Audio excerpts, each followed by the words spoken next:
chairs. Okay.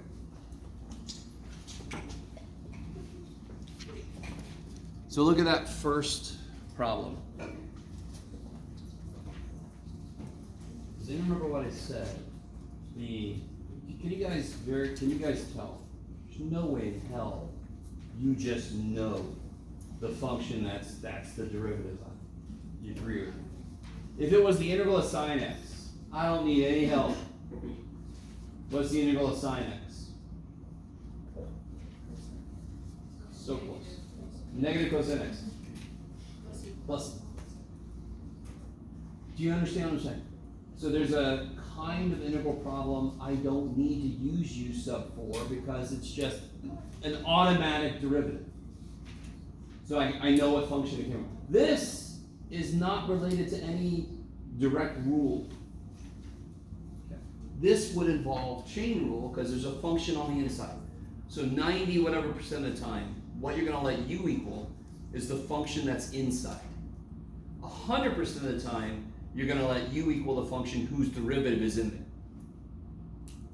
Just most often, the function whose derivative is in there is the one that's stuck somewhere. So in part A, what function is stuck somewhere? Cotangent. So you try to let u equal it. If it leads to bullshit, you step back and go, oh, it must be something else. So one thing that pre-calculus should have gotten you ready for is, do you guys remember proving trig identities? A big part of that was to understand that you might choose the wrong thing, and so you back up and start over again. And the moment you realize that's a part of the process, have I ever chosen the shit? Yeah, are you kidding me? So if you choose the wrong thing, you're kind of like, oh, I'm doing the process correctly because I've now eliminated that path. I know that's not the way to go. So if I'm not sure, I'm going to let u equal the thing that's stuck somewhere. What is that guy's derivative? What's the derivative of cotangent? Cottage cheese. Huh? I like it. You guys are you're looking at each other. I got this easy. Yes, negative cosecant squared. Because it's a co. And co's always have a derivative as negative. Okay. In some way. So this would be negative cosecant squared x dx. Beautiful. That is very, very, very, very important. So if I see negative cosecant squared dx, negative cosecant squared x dx, I can replace it with du, because that's equal to it, yes? Do I see negative cosecant squared x dx? No. Okay, what am I missing, or what? I have something too much and I'm missing something, yes? I have a stupid 3. Did I need the stupid 3? No, stupid 3. So what can I do with the 3 if I wanted to take it out?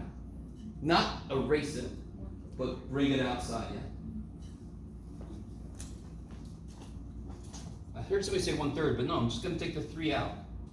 And then we could input a negative. Good. I want there to be a negative cosecant squared, and the only way to make that legal is to have what? Can I just put a negative there? No. I better balance it out by putting a negative there. Now, real quick. Yes? How come yesterday when you say you took out a 4, you put in a 1/4? How come you're not doing No. If I needed a 3 and it wasn't there, I'd have to put 1/3 and 3, so overall I did nothing. This 3 is there, I just needed it out of the way. Okay. So I just took that 3 and took it out. I just factored it out, yes?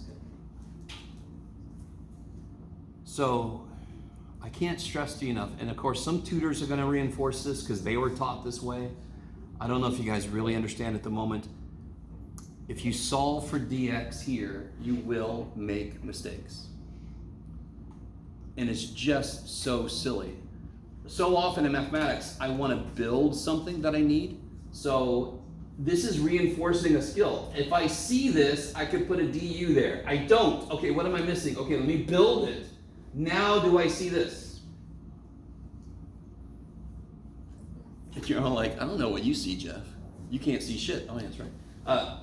I see it, yes? I see Negative cosecant squared x dx. So we're going to replace that with. U. And then I've got a negative 3 out front. And how do I rewrite this? As U. The root U. Yeah, cotangent is U. u. And then I could put a what power out here? A 1/2. Yeah, so I'm going to rewrite the radical as a 1/2 power. And we said cotangent was u.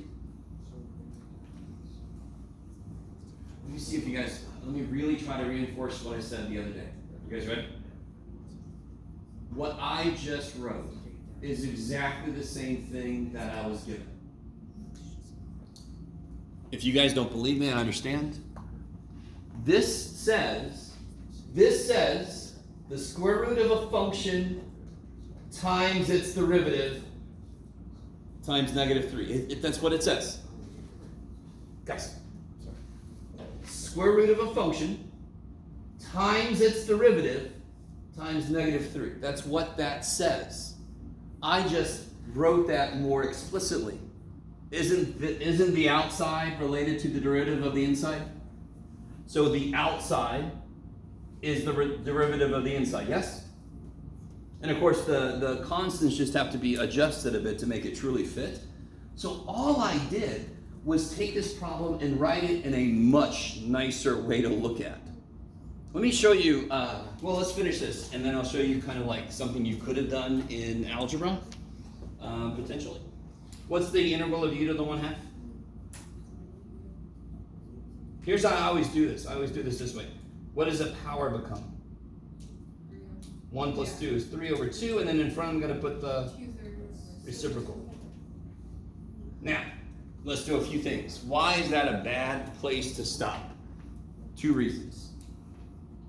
Because our original function is a function of x. Good. And what's the other reason? It's not simplified. Sure. Okay. So I gotta simplify simple things. Yes. Negative 3 times 2/3, we do that. And my original problem had an x in it, not a u. So if I'm like, hey, what's Sam doing today? And you're like, well, Fred's gonna mow his lawn. I didn't ask about Fred. I asked about Sam. This, what? You guys gonna leave? So this one said, hey, what about this x shit? And you're like, well, here's the u shit. Okay, so then I gotta make this. These die, makes it negative 2. U was what? Cotangent. Cotangent to the 3/2 plus c. And you can use whatever sound effects you deem most appropriate. Unless you're in a test, then you have to be careful about people here. Yes? So this is U sub? This is u sub. Okay. This is what you're talking about. This is what I'm talking about. Look how creative we are. So what are you going to call a substitution where we use a u? U sub. Okay. So, you know, math people. Endless well of creativity. How do you guys feel? I really hope.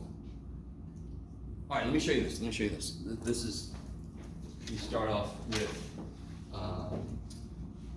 can you guys remind me how to factor this? Just don't even write this down. Just talk with me. How do you factor this? This is an easy problem, yes? X plus 3, X plus 3, X minus 3. x minus 3. Kick ass. Alright, you ready? I'm going to show you the exact same problem, sort of. The exact same level of difficulty.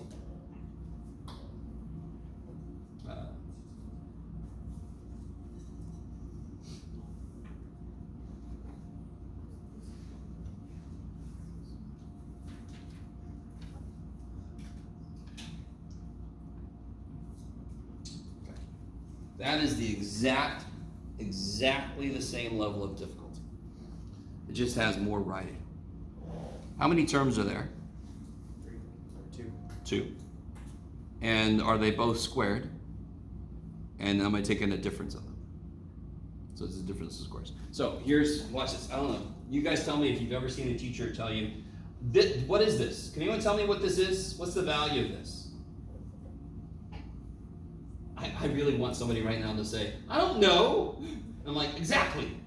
I don't know what the shit that is. I'm going to call it u. Why am I able to do that? Because what do we do in algebra when we don't know shit? We call it x or u or whatever. Yes? All right, what's the value of this thing? I don't know, I'm gonna call it V, just to kind of go alphabetically, because math people seem to like that. So then what does this become then? This is U, this is V. Look at that shit. Look at that shit. What have I done? I uncovered the actual form of the problem. Do you guys see what I'm saying? I took the weird shit out of the way and I uncovered what it really is, the difference of two squares. How do you factor U squared minus V squared? U minus V? U plus V, yes. And then what do? Put the U shit back in, put the V shit back in, simplify it. You guys, has anyone ever seen that kind of thing before? Does it make sense even if you've never seen it? It's the same problem, I just made it easier to look at. That's exactly what we're doing with U substitutions. Same problem, I just made it much easier to look at, yes? Okay, don't know if everybody's... What do you think is the first thing I would do for part B here? Change the roots into the. Hell yeah! Because you know my rants about roots, we should have never invented the damn notation. So this will be integral of x to the, 2/5. good, power on the top, root on the bottom, sine of x to the 7/5. minus 4. Okay. So you guys try to do this problem. This one is basically the same as before, except it's got fractions in it, so. Try to figure out what u's gotta be, take its derivative, see if it matches.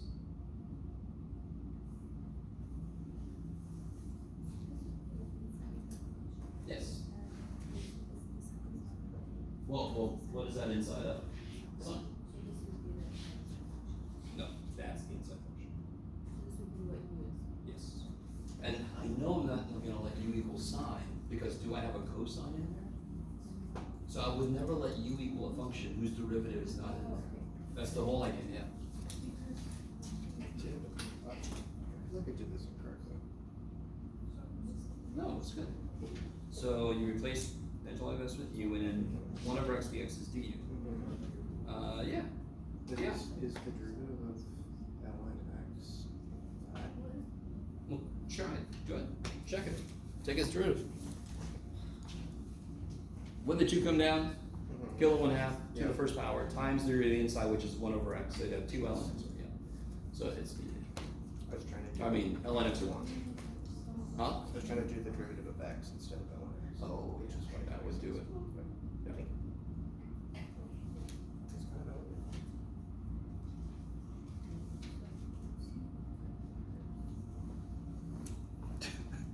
You remind me, I had a physics teacher that gave us elegance points. uh-huh. I think one time I got half an elegance point. I never That's got really elegance. fun. I'm like, Computer I'm a programmers brute love force. that shit. Huh? Computer programmers love that shit. Oh yeah. Oh yeah. Well, computer programming, I think it deserves to be there because you want a nice, Well, you want it right, efficient. and you want to be able to read it. You don't want extra fluff. Yeah. This is what I got. I got 5 cents. I met a computer programmer at university once, and he was from an upper class family, and he was so incredibly condescending about other people's codes because it wasn't as elegant as his. So you got 5 cents. That's what I did. It's amazing. All right, guys. Let me catch up to you. There's a really good conversation I just had. I would never let u equal sine of this because there is no cosine. In general, you want to let u equal a function whose derivative is in there. And do you see how this guy's derivative would become related to this? Do you have to know that ahead of time? No. You just go, I don't know what to do, but I know it's a u sub because this is really weird. And let me make sure you understand. Okay. Derivatives. Do derivatives have a product rule?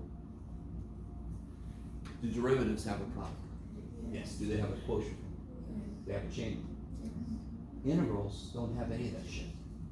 Integrals are trying to undo derivatives, yes?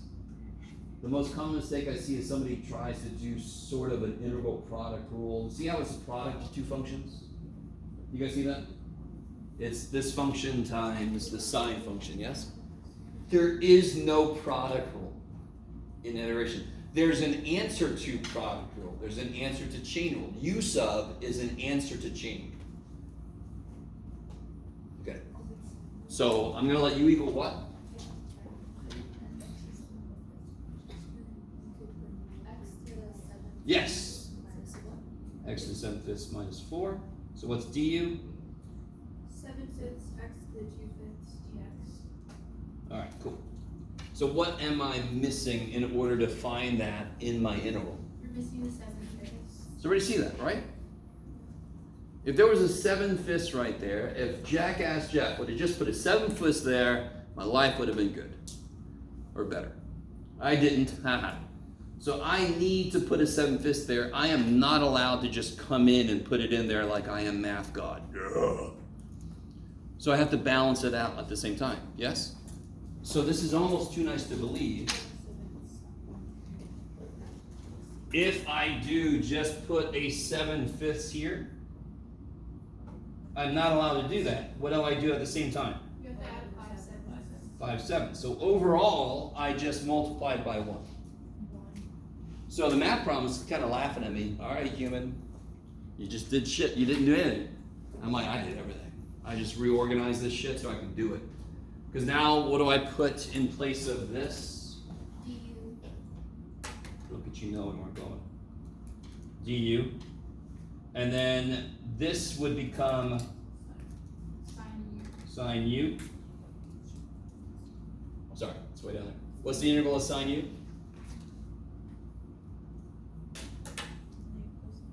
Good. And this is where you go, okay, you think it's cosine, then you think for a second the derivative of cosine is negative. Oh shit, negative. Right? Plus c. And then what was u? Bless you. I'm sorry, what did I leave out? I left my 5/7 out. Damn it. That's the danger of. There you go. Haha.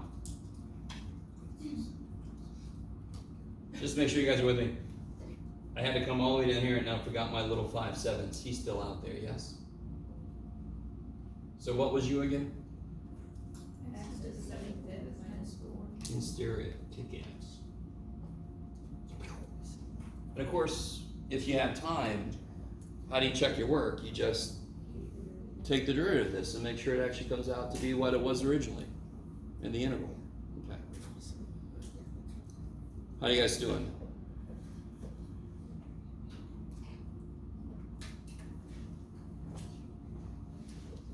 Now, I love part C. This is not the only function for whom this is true. But part C, I am not going to let u equal the part that's stuck somewhere. Because, can you guys tell me what part looks to be stuck somewhere? Let's see if you guys cool this. The x, it's stuck underneath. If I let u equal x, du is 1 dx. It does nothing for me. So, this is a beautiful problem because it's not a very hard problem. You can really see the point I'm trying to make. 100% of the time, you want u to equal the function whose derivative is in there also. 90 whatever percent of the time, that function is the one that's stuck. Like the one that was stuck inside of the sine, the one that was stuck inside of the whatever the hell the first problem was. My memory's good. So this problem is really easy because there's only two things. There's an x and there's an ln x. So if you let u equal ln x, what's du? And that's in there. It's in there. Okay. Do you guys follow what I'm saying at all? Okay. So u is ln x because du is 1 over x dx. So how do I rewrite this? Ln x is u, and 1 over x dx is du. Look at that. Look at that. That's bodacious. That's bodacious. Oh, I know. Damn it. It's okay. I just figured out a really good way to teach this. I'll try it next time I teach one day. And you're like, God damn it, Jeff, whatever. All right, just to let you in on this. I just realized that if I start with, real quick, just go with me for a second. We're not done over here. If I start with this, like before I've taught u sub, and I say, what if u is ln? What if u is ln? What is all this shit then? Well, what would du be? 1 over x dx. All right, so now if I put that in there, u is ln x, du is 1 over x dx. And then I get this. So then u sub is just doing all that backwards. Does that make, no, that didn't help. That hurt. I made us all dumber. I'm sorry. Maybe I won't do that. Is everybody okay with this? Okay. And what's the integral of u? No. What's the integral of u, du? Just forget about everything else. That other shit doesn't even exist. 1/2 u squared. 1/2 u squared.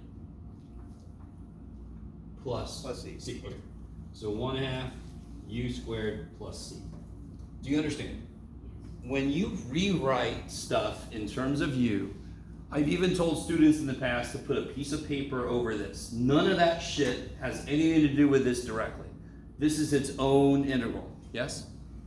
My own integral. And then you do it. And then you look and say, okay, what was u? You bring it back. You guys with me? You don't have to have any of this in your head when you got this integral in terms of u. That's the whole point. Get rid of the weird ass x shit and replace it with much nicer u shit and then do that. So what was u?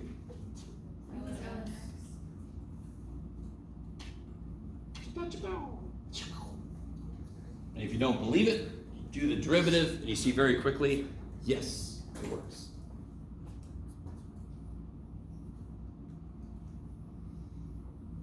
Okay. How you guys feel? Alright, most of you guys don't want me to know, yes. So to get the 1/2 u squared, you just got to the derivative of the s. No. I'm confused. What's the integral of x?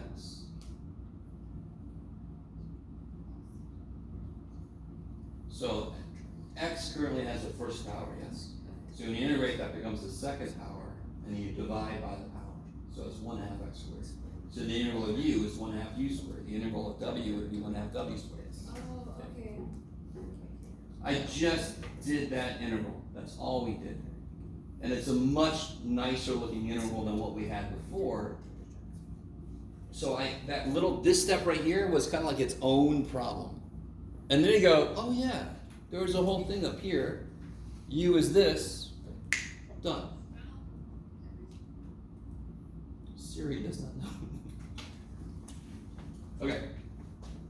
Let's see. Oh, this poor little dude. It's gotten hidden. All right, look at part D now. I like the juxtaposition of part C and part D.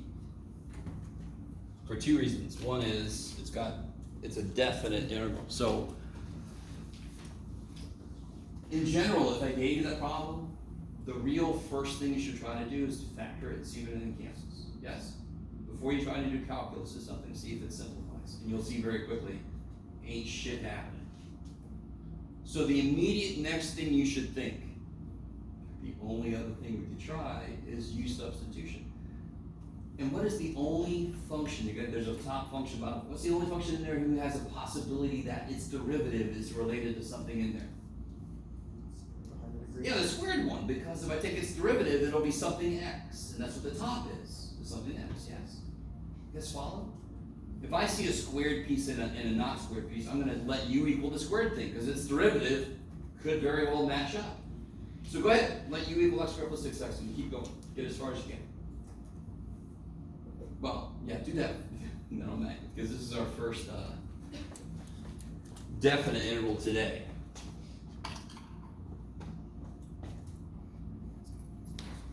Yeah, this is definitely an integral.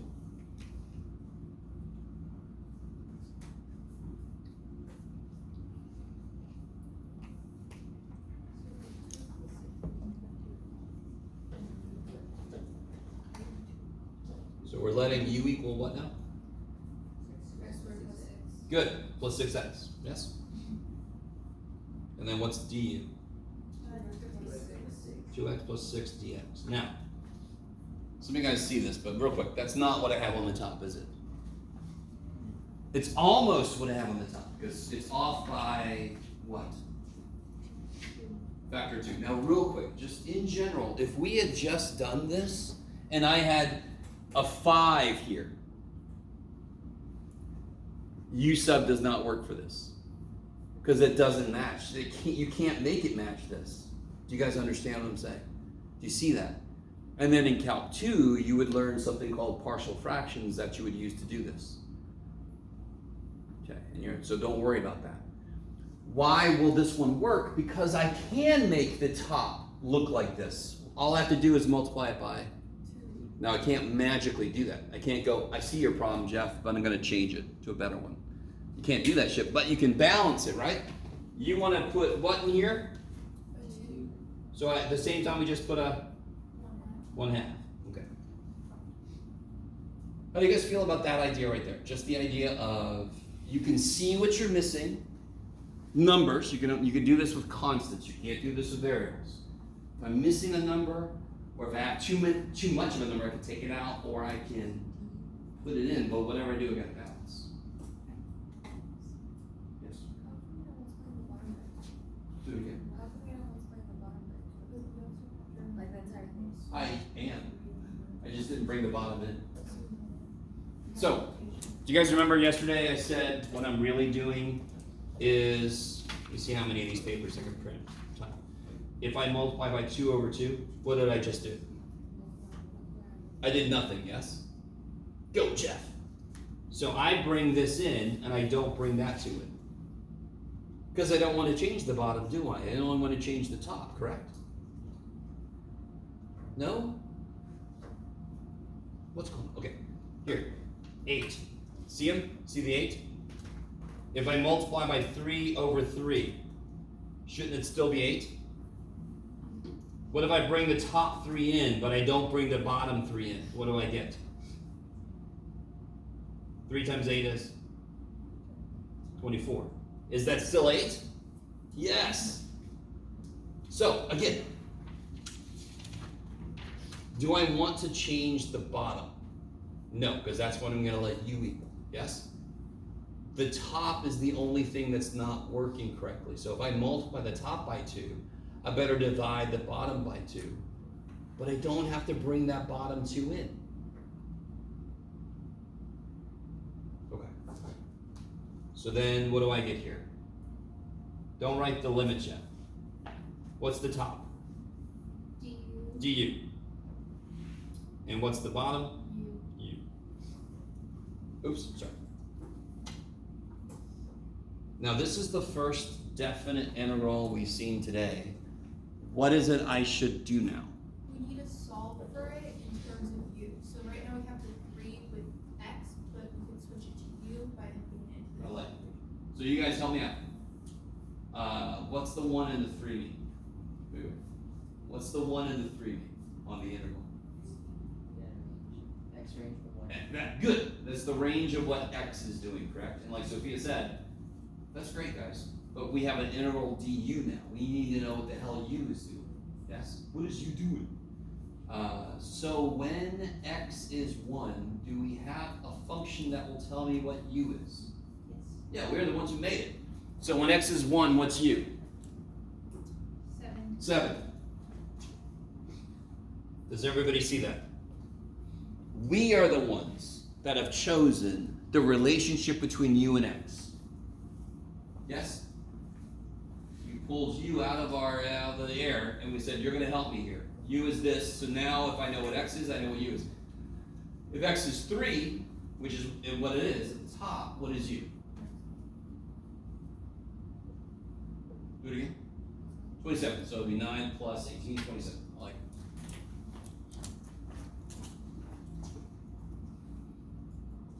So when I have an integral and it says dx at the end, any numbers on the integral tell me what x is doing.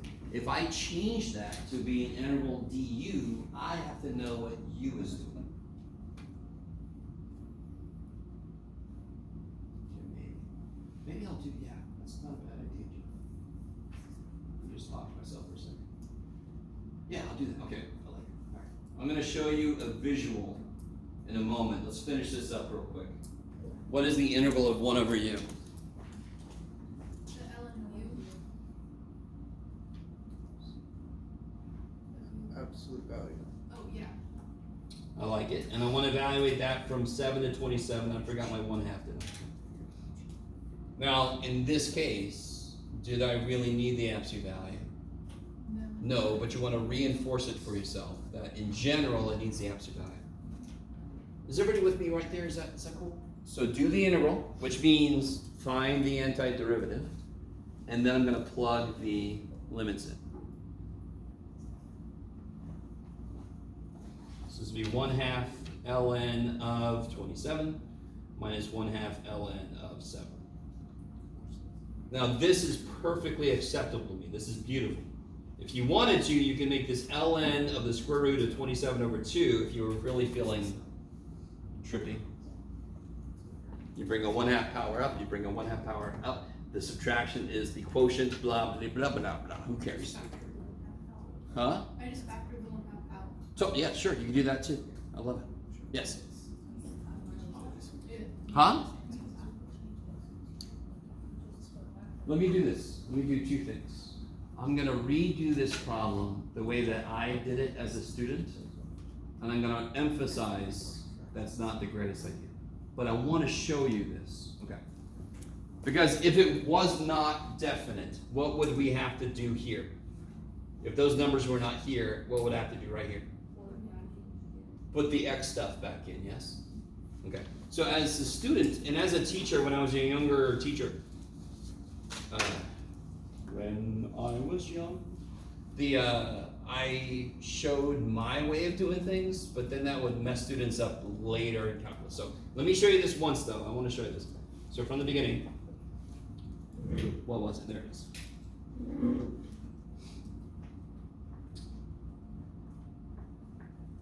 So then I'd let u equal x squared plus 6x, and du is 2x plus 6, all the same shit we did, yes? And then I would do this. I would put these in parentheses, because I'm weird.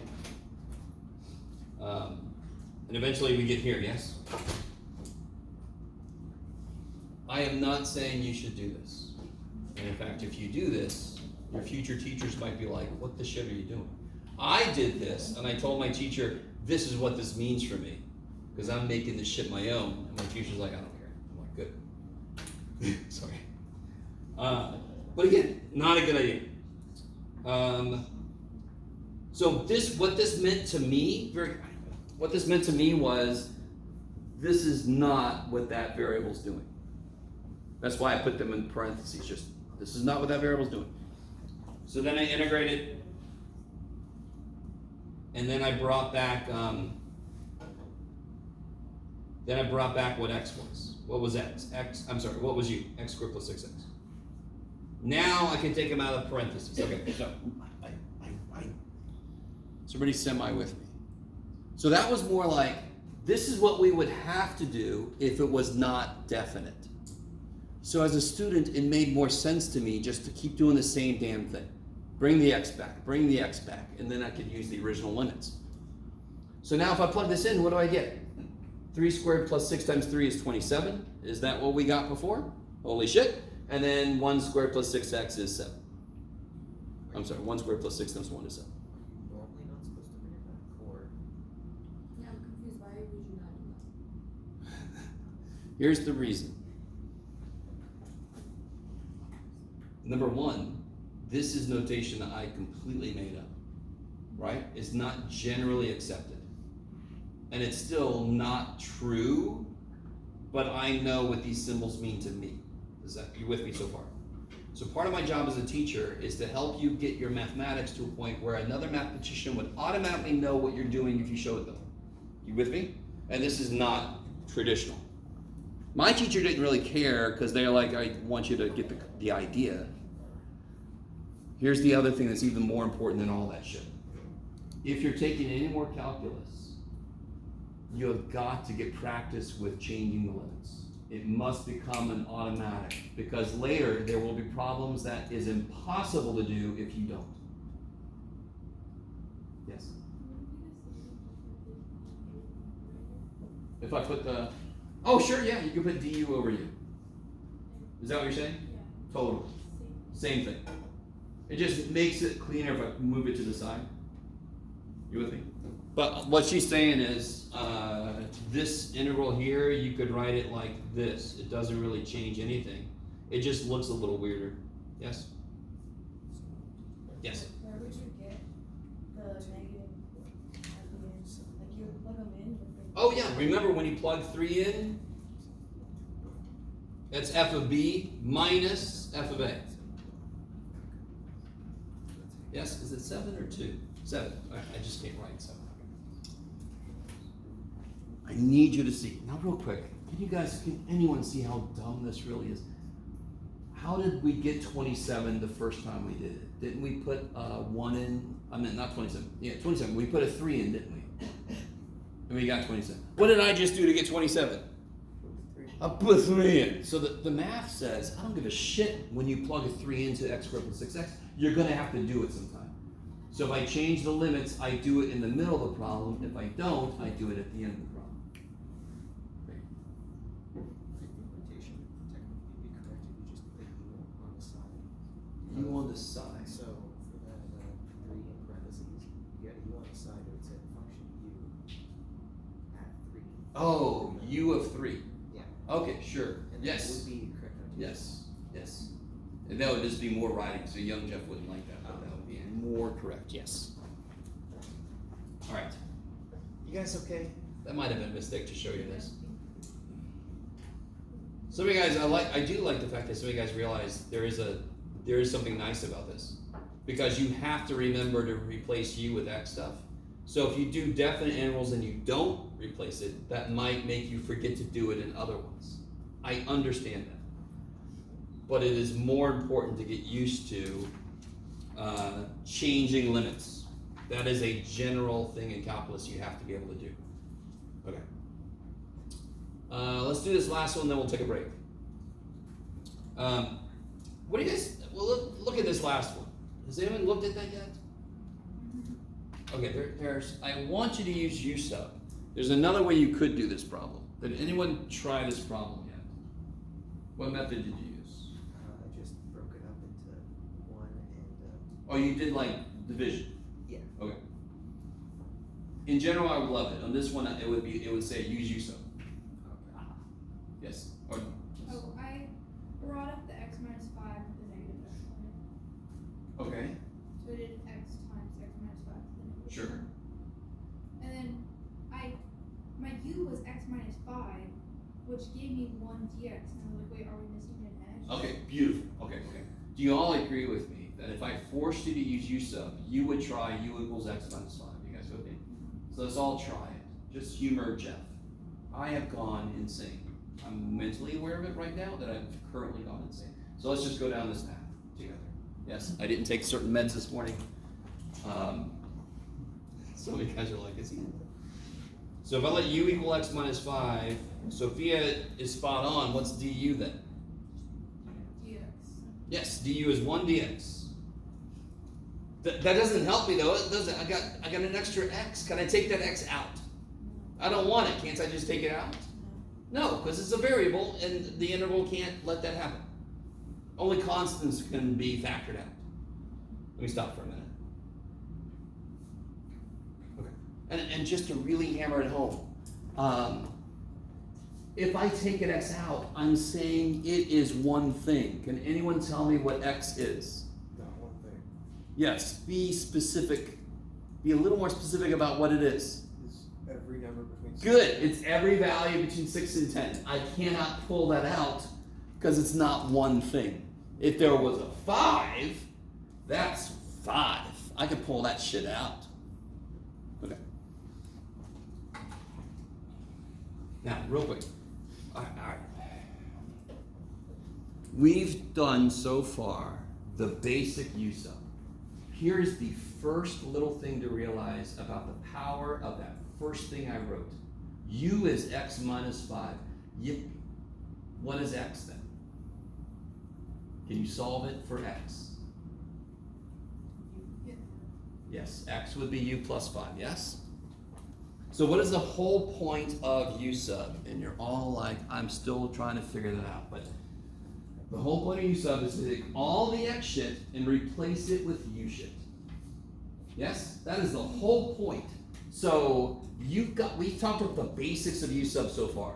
But then you can start to modify it. anything that's legal that ends up replacing all the X stuff with U stuff is the way to go. So here's what I mean. Does everybody see that I have replaced the bottom with U? Yes? I put you down there. You are there now. All right, Jeff, shut up. But I've got nothing to cover this guy. But if I solve this for X, now what can I put up top? U plus 5. Yes, and what do I put on the bottom? U. And this is du, yes? Because what is dx? Du. Du. You guys see that? Did I cover everything that was x? Did I get it all to become something that is u? Yes. That is trippy. But at the same time, it's dumb as shit. If u is x minus 5, then x is u plus 5. Ooh. But now I see, oh, that has a reason, that's a purpose. If I see an x, I can replace it with u plus 5. So when could I do this? Any damn time it helps. Could I have done it earlier? Yeah. Would it have helped? No. Maybe.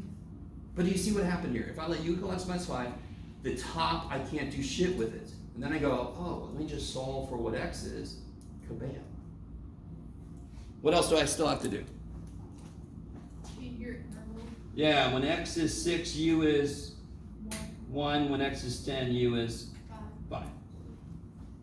Now, how do I integrate this? Some of you guys are like, well, great. Good job, Jeff. You took a fraction and made it into a fraction. The sucky thing about this fraction is there's two things on the bottom. That sucks. This is a fantastic fraction. There's one term on the bottom, which means I'm allowed to do u divided by u and 5 divided by u. I sure as all hell can't do x divided by x and x divided by negative. No, you can't do that shit, yes? But I can do this. What's u divided by u? 1. Holy shit. Plus 5 over u. That integral's easy, yes? So, this is a beautiful example of how u sub. You can say to yourself, man, I wish the bottom was just a single term. Okay, let u equal the whole damn bottom. And then solve for what you need to, yeah! Then that's one. I love how all of you tolerate me. U divided by u is 1. 5 divided by u is, believe it or not, 5 divided by u. What's the integral of 1? 1u. Good. And what's the integral of 5u? 5 over u. 5 ln u.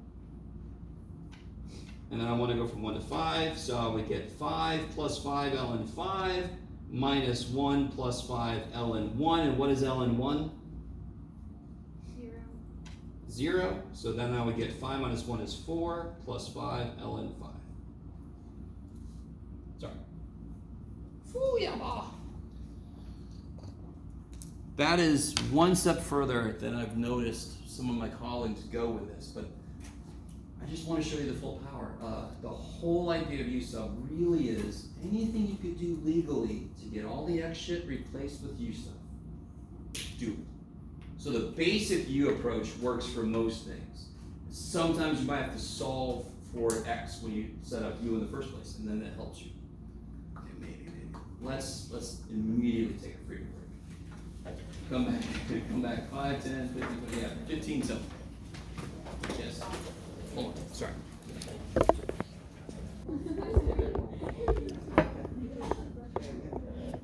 This get worse. I think we'd probably be Wait, so do we- almost open. So 5 is I would also using. Since our Yeah. turn. So are we moving on to 6? Yep. What was 5? Let me find out. Just applying for everything. But that would be a company that actually has to get throw it or misdo AI.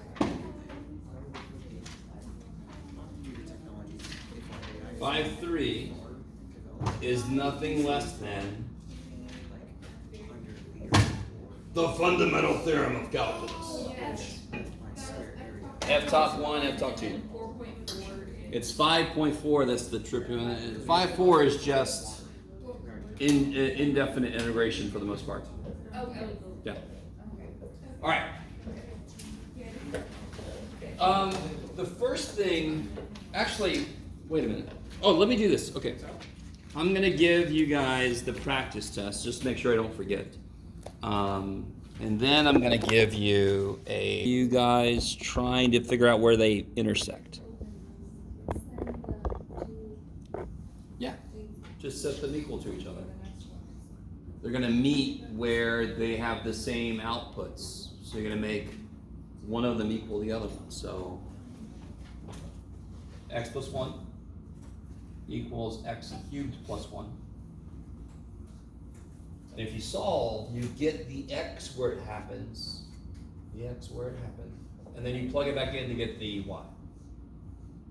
Is everybody with me? So what's the first thing that happens when you're trying to solve this for x? It's 0 equals. Well, then the ones cancel, right? And then I can subtract x, and I get x cubed minus x equals 0. Is that cool? All right. How do I keep going?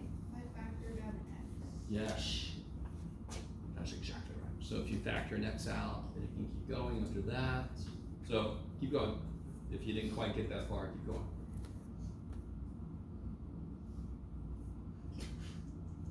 So for some reason, you need to know where two functions meet. You just set them equal to each other. That's insane.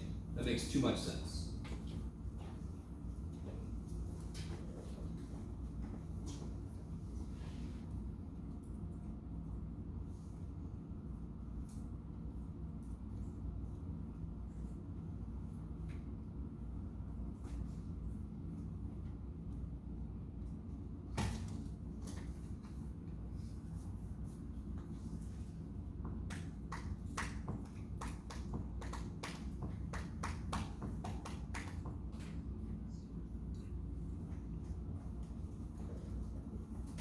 And then how do you factor x squared minus 1?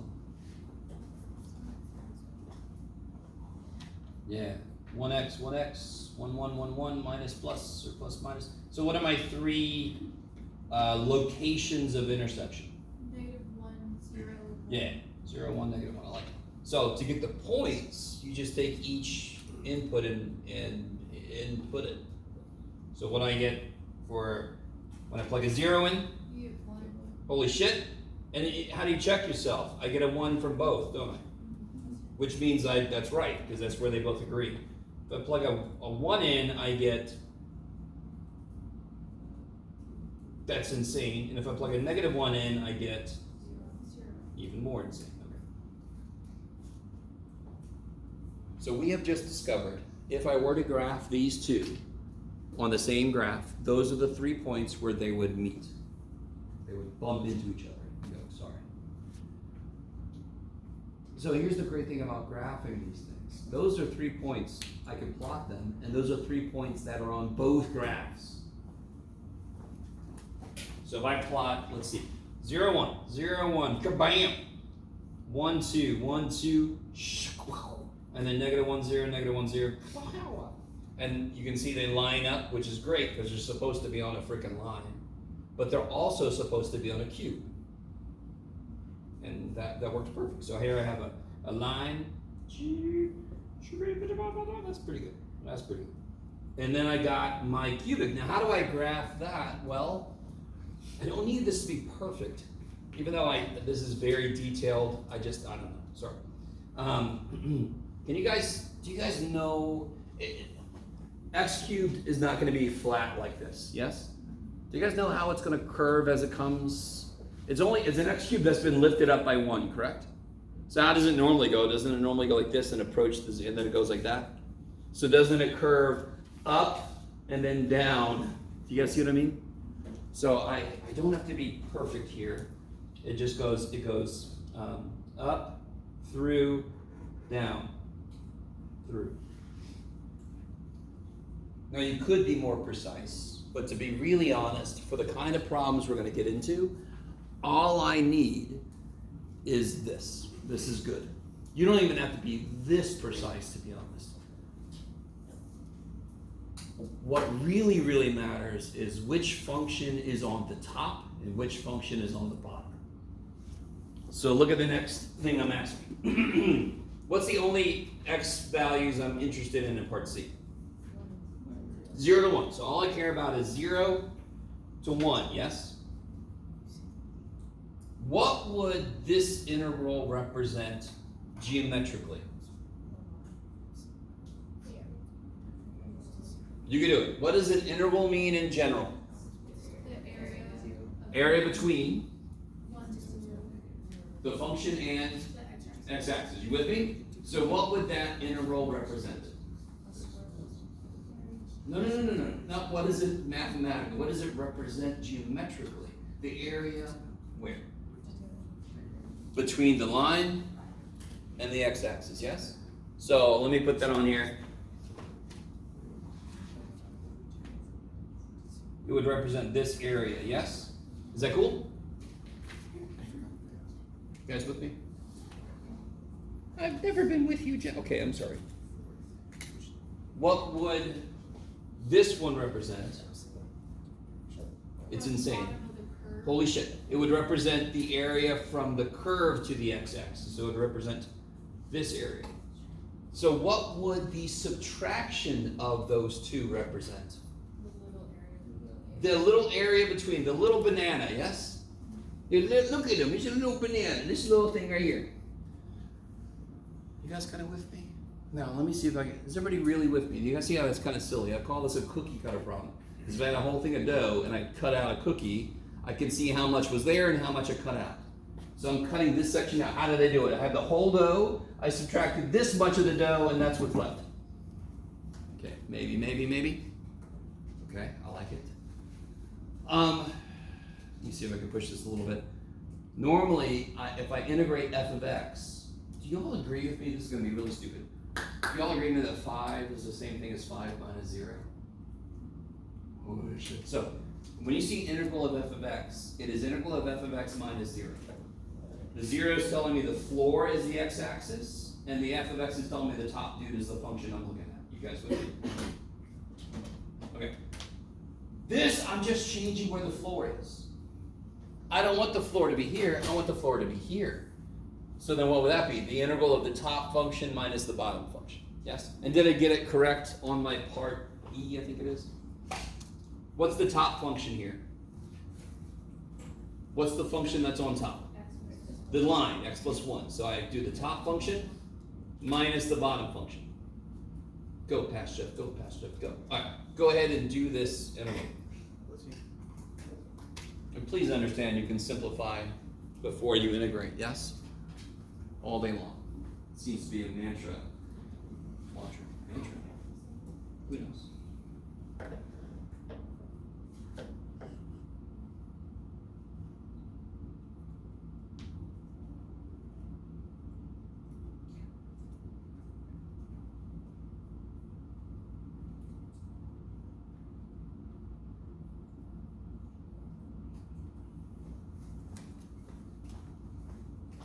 Now this is the kind of integral that you should be, oh thank God. So this would be 0 to 1, x minus x cubed dx. Is that cool? The ones cancel?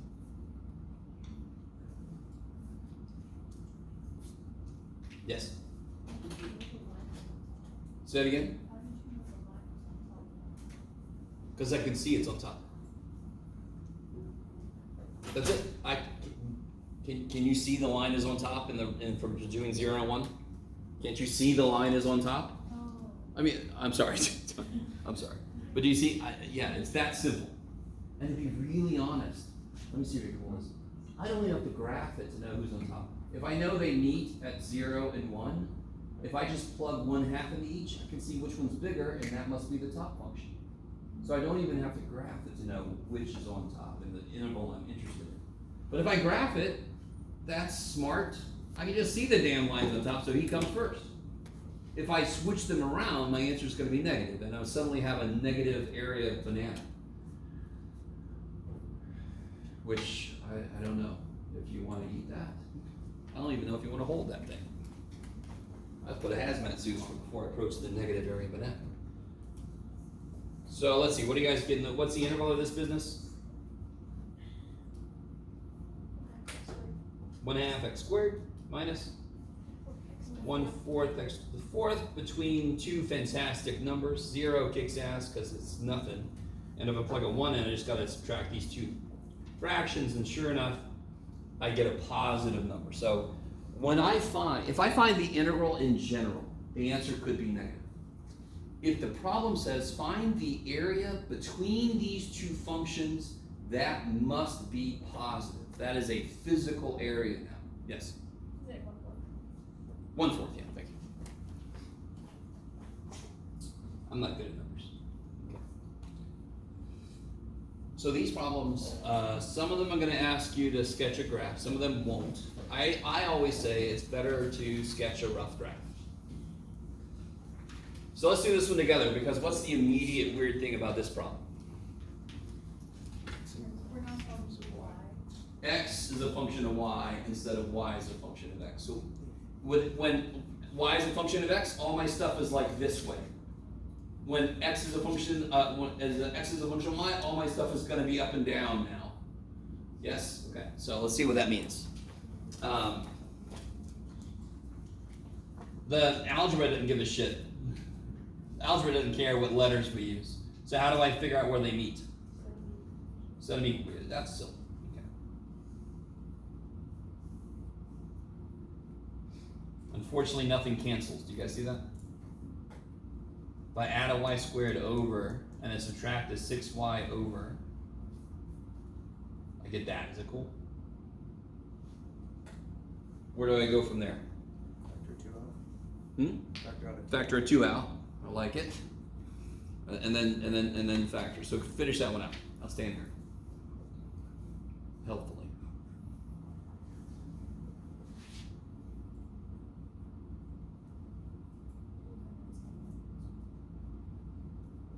How do you stand helpfully? I'm trying.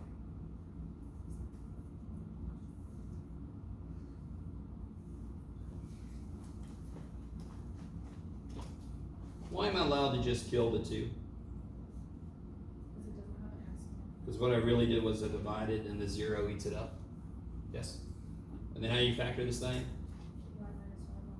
Good. Y minus 1, y minus 5. So then what do I get? Y equals 5 or 1. So then what points are we talking about? This is where you got to be careful. There's something where the y is 5 and something where the y is 1. So if the y is 5, what's the output? I'm sorry, in this case, the output, sure. What's x if y is 5?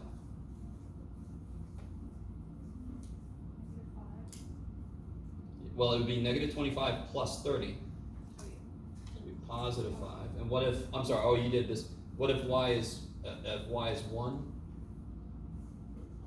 Also 5. Kick ass. Kick ass. Let me stop. So do you guys see how the algebra didn't care? We care, because everything's kind of shifted now.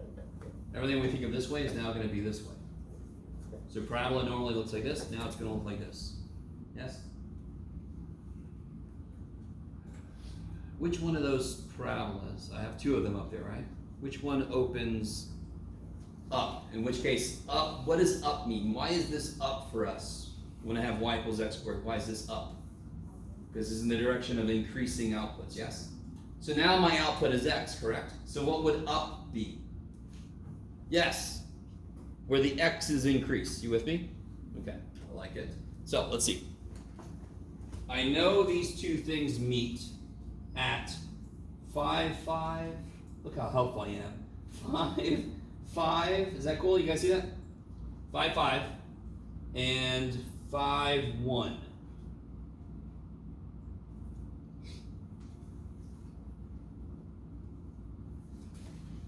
Do you all understand, therefore? Well, let's see how I can help you guys with this.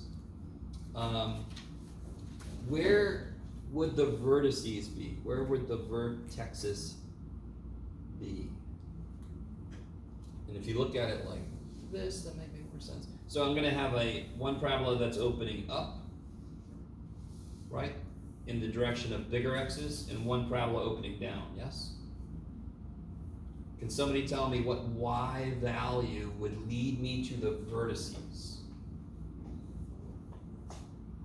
What's the y value here? 1. So y value here.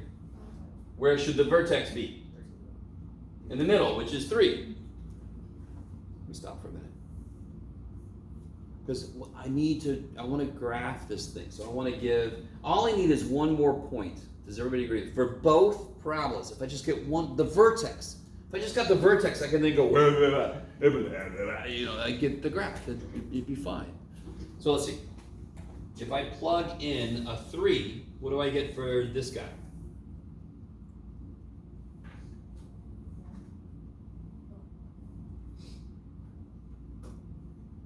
Good 9. Yeah, I get -9 plus 18, I get positive 9. So for when y is 3, I get 9.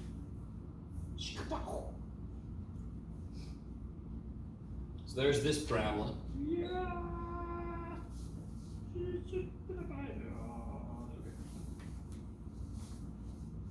Right, he looks normal if you do this, he looks like a normal. Look at him, and now he's like, oh, what are you doing? Mouth of some creature coming to get us.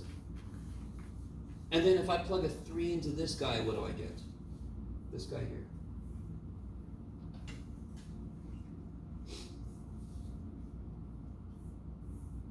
One. So then when I plug a 3 in, I get an x of 1. So then this one looks like this. I don't know why I'm doing like a weird Lion King thing. Look at him. Isn't that cute? Look at that. Looks like a little UFO. Or looks like Stewie wearing a bow. Okay. So the question now is, I want to find the area between those curves. I've got where they meet. Do you guys see how? Why did it do integral dx on the front page? Why did it do integral dx here? Because everything was based on x.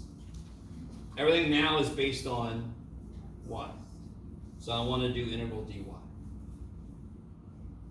I like it. So let me ask you this. What are my limits going to be? Do it again, sorry. No, because you just told me stuff that x is doing. We just said everything depends on y. So what is y doing? Yes, I need you guys to see that. Every integral we've done so far, well, sometimes it was du, but it started with dx, yes? And that's because all my functions were functions of x. So I needed to know what x was doing because x was making everything happen. What's making everything happening on this problem is y. So now I got to do integral dy. If I see a dy, I need to know what y is doing. Because the basic idea of an integral, if it's integral dw, what are the limits? Whatever the shit w is doing. Yes? This is integral dy. What's y doing? Y is going from 1 to 5. Yes? That's what we figured out up here. Shade it, do we want to shade it horizontal lines or vertical? I don't care. This area. Yes? Sorry. To be really honest, what we're doing is we're doing like this y minus this y. So if you wanted to be really, not pedantic, but really more correct, you can shade it like that. Because we are doing like, let me see if I can get you guys some, if I let y go from 1 to 5, let me see if you guys are cool with this. This actually blends into what we're going to do in a bit. If y is 1, how far apart are the two functions? Not. You with me? If I let y get a little bigger, aren't they some distance apart? If I add up all those distances, don't I end up with the area between them? So that's what this is doing. Add up the differences. That's a way you can interpret what that says. I want to say that carefully. So right now, I need to know what the top function is. What's the top function? The one that's opening to the left or the one that's opening to the right? Yes, because if you do this, that's obviously on the top, yes. So which one was this? This is why it's a good idea to label shit as you go. Jeff, I love you, man. Oh, thank you. So that was this one. It's opening backwards because it's a negative. So that goes first. Minus the other one, which was really long. Good job, Jeff. Let me do this again.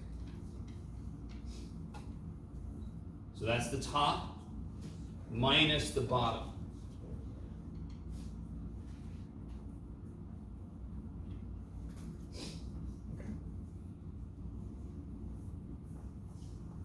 Now, it was a little trippy to get to this interval, but once you get the interval set up, especially this one, it's freaking polynomial, man, like sweet. Get your like terms together and then integrate it. Oh, wait.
Is that cool? You guys get this?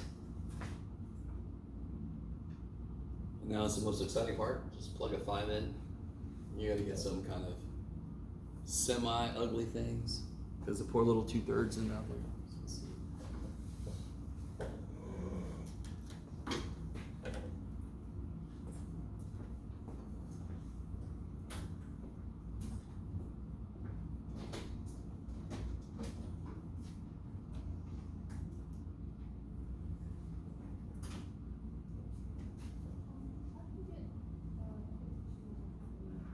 Which one? Sorry.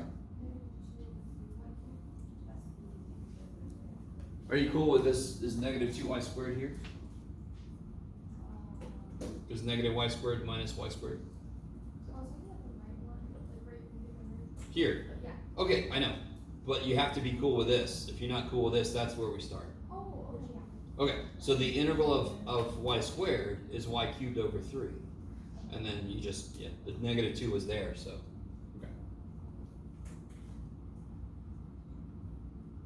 All right, let me see if you guys are cool with what I'm about to say. I almost don't care what the answer is. You just plug a 5 in, plug a 1 in, yes? And you can use your calculator to do it. Are you with me? So if you plug a 5 in, you get some number, and you subtract what you get when you plug a 1 in, and you get something. You guys okay? All right, so like you get 125 times 2 is negative 250 over 3, if you want to be precise, plus 25 times 6 is 150, minus 50, minus, when you plug a 1 in, you get negative 2/3, plus 6, minus 10. And then you can just plug all that in the calculator and get a number. Poor little minus 10. God, broke it up. You guys, is that okay? Do you understand? After the integration is done, you just got to plug a number in. Okay. So 6.1 is all about this. Section 6.1 is all about the area between two curves. Some problems are going to tell you from x equals 2 to 3 or from y equals 1 to 7. Some problems you're going to have to do the algebra, figure out where the two things meet, and that's going to tell you what the limits on your interval are. You guys with me? Always between where the two. No, like I just said, some problems are going to When it's not like care AB, about it. when Huh? it's AB, it's between where they meet, between where they meet. No, some problems are going to just tell you, Yeah. we want it from x equals 1 to x equals 4, so it would be 1 to 4. Yeah. Other problems are going to say find the area between the two curves, you have to figure out where they meet, so then you can get the limits. Yeah. Okay. So, 6.1, I'm hoping, don't let 6.1 be an issue. 6.1's not that bad. You just have to make a rough sketch so you can figure out who's on the top, who's on the bottom.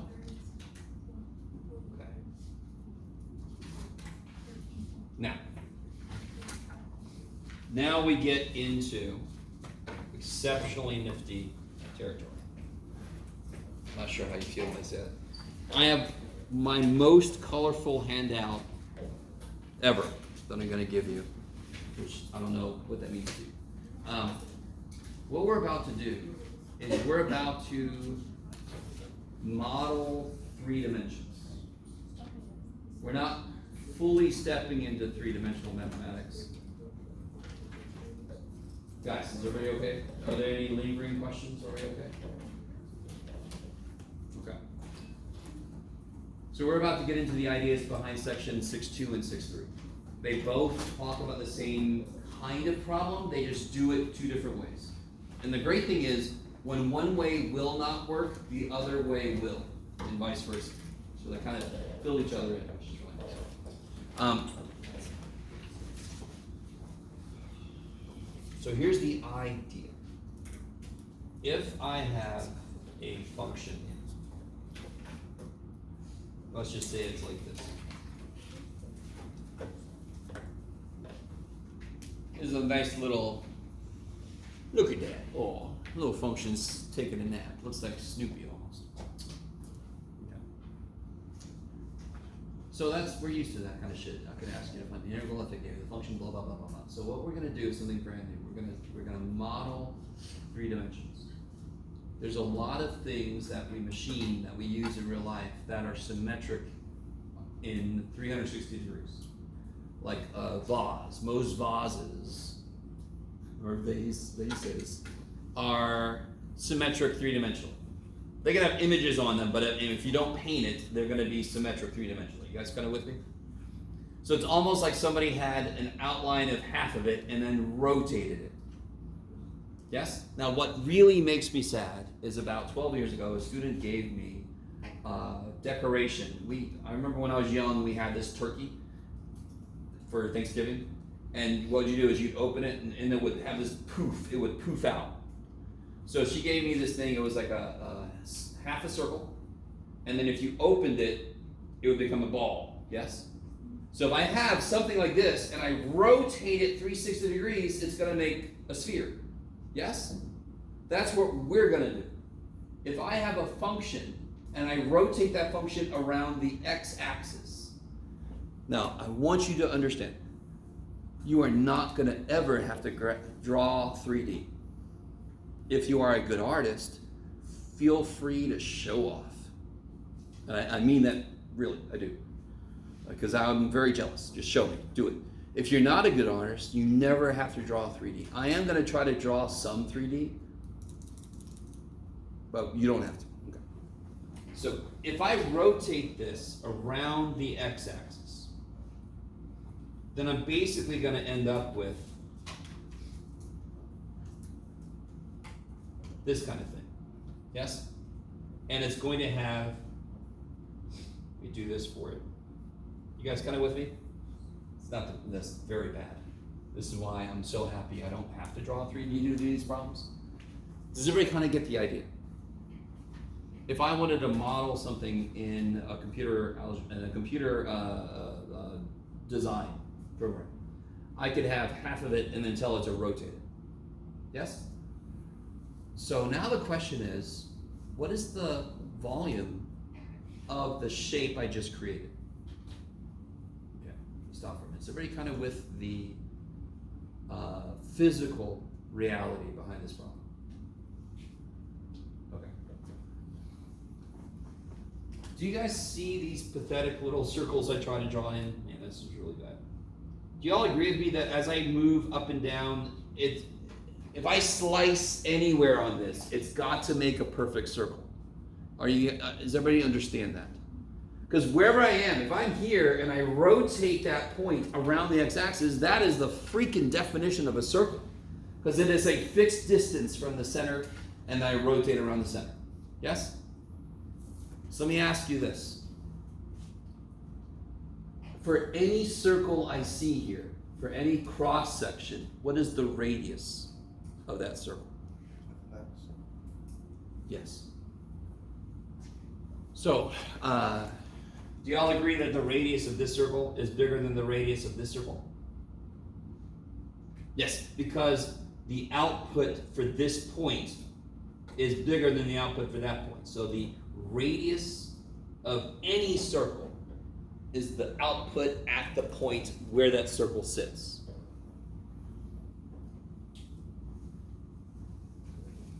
Do you all agree I could slice this thing? Let's see, this kind of looks like a gourd to me. You guys know what a gourd is? Yes, okay. So I could slice and slice and slice, and then I could kind of stack the slices and recreate it, yes? Couldn't I take the area of all the circles and then just add them up? Wouldn't that give me the volume of this? In fact, real quick, I can't remember if I showed you guys this. Do you guys know the volume formula for a cylinder? We've done it before. I'm almost certain I showed you this. Isn't it just the area of a circle multiplied by the height? Because if I slice this, how many circle slices would I end up getting? H of them. Yes? Sort of. Are y'all all with me? So the whole point of this is we're gonna write an integral that represents the three-dimensional volume, but it's not gonna be like some higher level mathematics. It's gonna look like a normal integral to us, because what is the volume of this? Well, if I can write the area of this circle, I can then just integrate. What would I integrate from to? 1 to 4. Do you guys see that? If I start at 1, the circle has a radius of 0 because it's on the x-axis, correct? And then I move a little over, the circle gets a little bigger. Then move a little, the circle gets a little bigger. Then it gets smaller, then it gets bigger, then it gets smaller. If I just add up all those stupid areas, I'm going to end up with the volume. Okay, how are we doing so far? And how many areas will I have if I slice this up perfectly? How many little circles will I get? You could have an infinite. Infinite number. That's why it becomes an integral, not a summation, because I have an infinite number of them. It's exactly like what we did just to get the area under a curve. I just broke it up into rectangles, and then I made an infinite number of those. We're just doing the same thing, but now here's the reality. Okay. You try to recreate my little Snoopy dude. Oh, this sucks. I'm making them bigger so I can see better. Maybe this wood stuff. That's more like woods.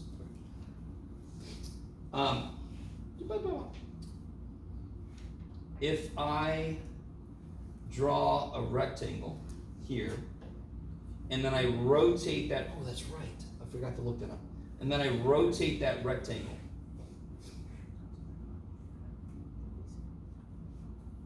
So I'm going to rotate that halfway. So do you see how that's like half of a coin, maybe? A little disc. This method is called the disc method because it's not really a circle. I know I drew it as circles, but it's got a little bit of a thickness to it. And that thickness, you guys see how this is got circle base and top, but the thickness of it is dx. So it's infinitesimally thick. So let me ask you this. Let me see if you guys can stay with me. Remind me, so the radius of this is just f of x, yes? I hate you guys for that. So again, why is the radius bigger here? If I rotate this point, let me just do the point this time. If I rotate that point, doesn't it have a larger radius? Why? Because the radius is determined by how far the function got away from the center. Yes?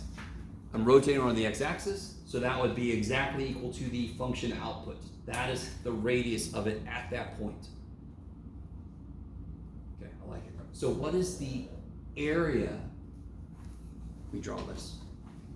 If I take this and I plop it over here and I put it this way, it looks like this. You guys am I with me? If I take that, go all the way around and put it here, it looks like this. This is dx. The radius is f of x.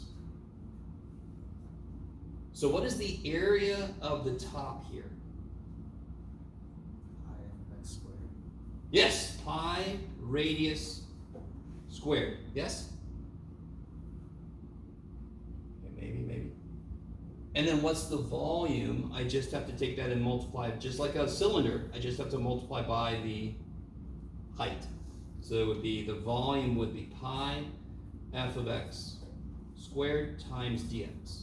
That would be, I gotta be careful. This would be dA, this would be dV. The reason I put that down there is this is changing as I move along. So this is a little element of volume. So the little element of volume for right there looks like pi r squared times how thick that thing is. Okay, how we doing so far? So it's a little cylinder, very squat cylinder. So you guys remind me, I could do the same shape. I could do it all the way down, all the way through, yes? How would I get the total volume? If I had a little thing, this here and a little this here and a little this here and a little this here and a little this here, I would just add them all up, correct? And I have an infinite number of them, so what symbol means add them all up infinitely? Long S, kick ass. Integral symbol. So if I want to get the volume, I would add up all the little volume pieces. So I'd do it to the other side also. So I'd add up all the little volume pieces. Now to be honest, real quick, do you see I could take a pi out? Because it's a constant. And to be really honest, we actually just normally write this as r. And you'll see why later. In this example, the radius was the function value. Okay, let me see. Because, guys, just tell me, in general, what is the radius of a circle? What's a good definition for the radius of a circle? The distance from the center to the outside. Any direction, right? The center to the outside. So, if I am rotating around the x-axis, isn't the x-axis the center? And how far from the center do you go to get to the outside at any point, at any of these? You go f of x. Do I have to rotate around the x-axis? Could I rotate it around a different line somewhere, in which case the r would be different? So in general, we just write it like this. Now look at this interval. Would you just look at this interval? Just look at the poor little dude. That is simple as shit. That is beautiful. I need you to understand that. That does not seem to come from all the discussion I just had. Look at that little dude. Let's do an immediate example. Dear God. Okay. That's right. So what if I had, what you got, Jeff? I don't know. Yeah, sure. Let's do. Yeah, the one we just had basically. Something like this, but this would be in the first quadrant. So part of the problem in 6.2 and 6.3, they're going to tell you what region you're going to rotate. So they're always going to give you a function as one wall, but then they could tell you other things like maybe the x-axis is a wall, or maybe they want me to be in quadrant 1. Can you guys graph that real quick? Quadrant 1, that's where it lives, correct?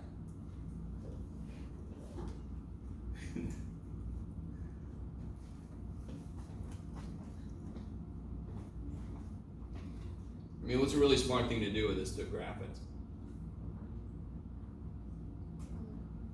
Put it in my calculator, Jeff. No, factor it. What do you get when you factor this?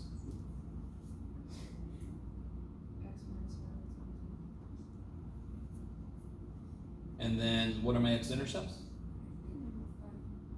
5, 0, and 1, 0. Okay, so when I go to graph this, 1, 0, 5, 0. And then if I want to be precise, if I plug a 3 in, I'll get 9 minus 18 is negative 9 plus 5 is, ooh, I see what I did. Oh, all right. See if you guys are cool with this. I'm going to put a negative on the inside because I want it to be up here. That's my fault. So if I do this, I'll plug a 3 in, I'll get, so put a negative outside. I'll get 9 minus 6 is 3 plus 5 is 8.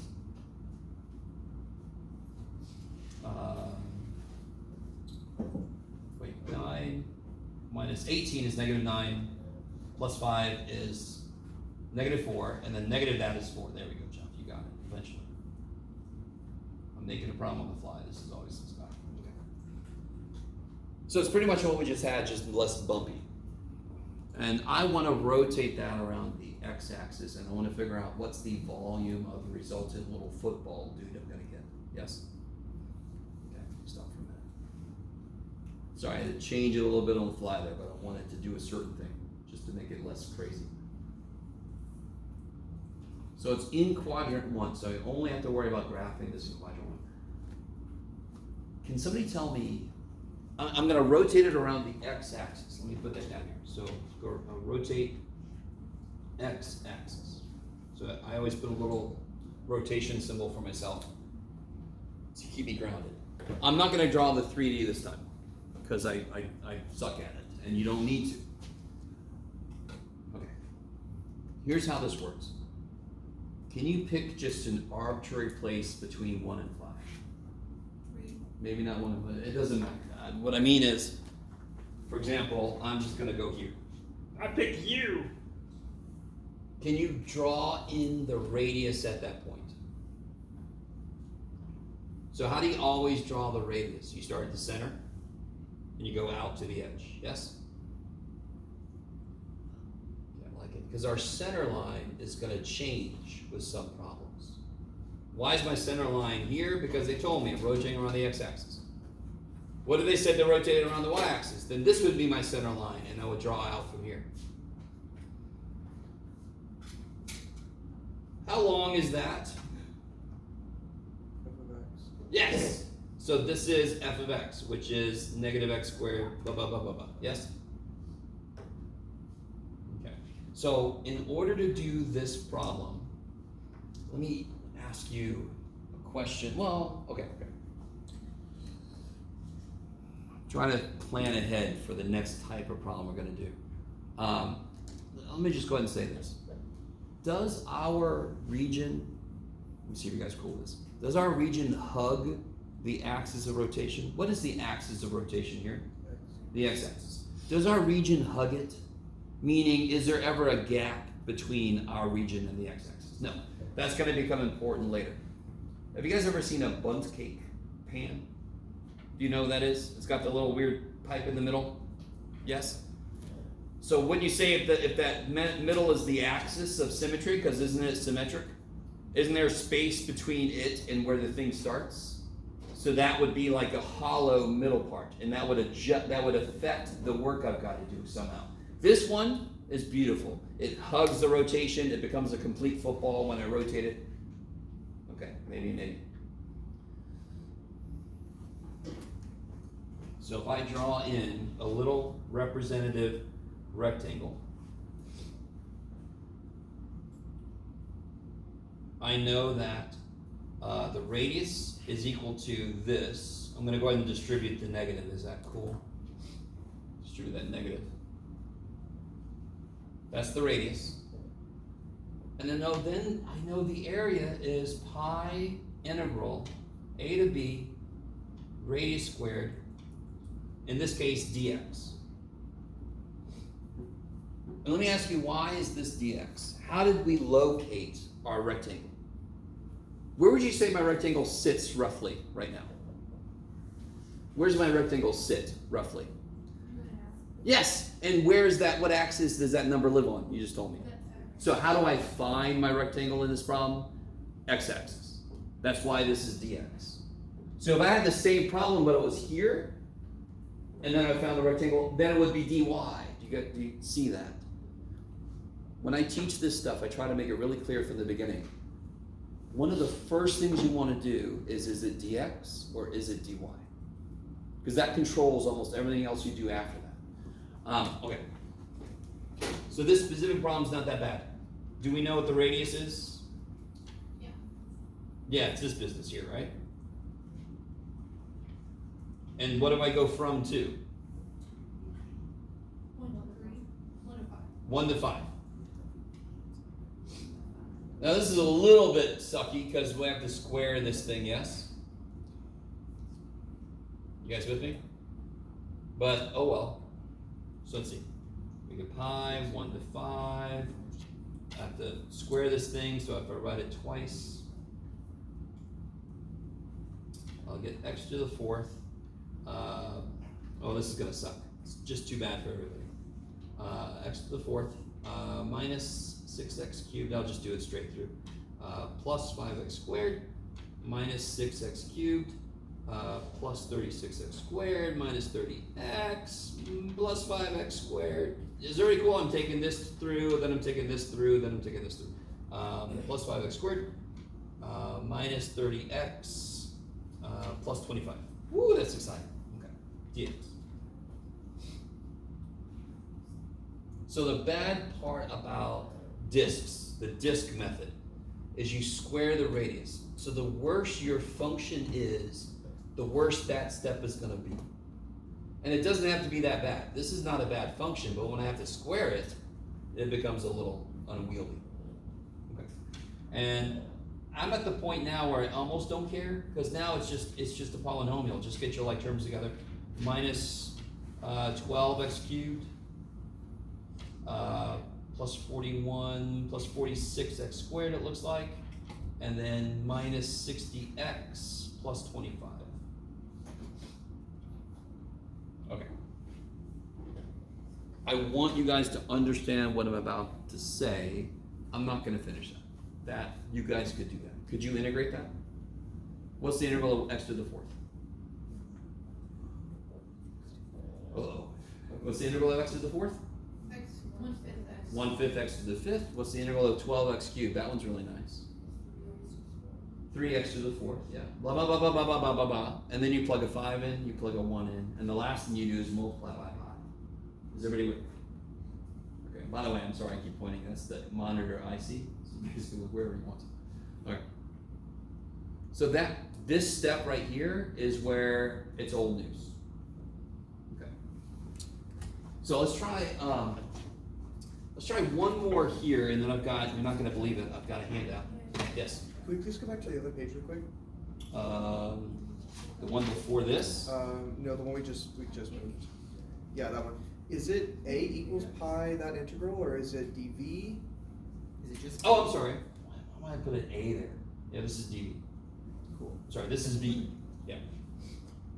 Am I always thinking pi r squared? What makes this a volume is it's this, the thickness. Yeah, so it should be v equals that. Yes. Okay. All right.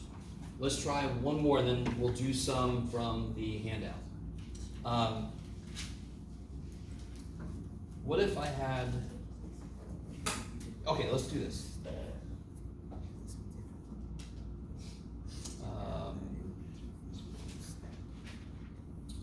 What do you think?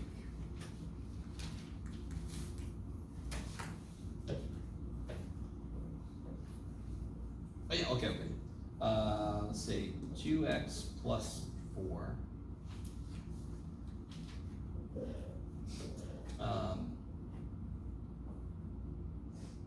Yeah, this will work fine.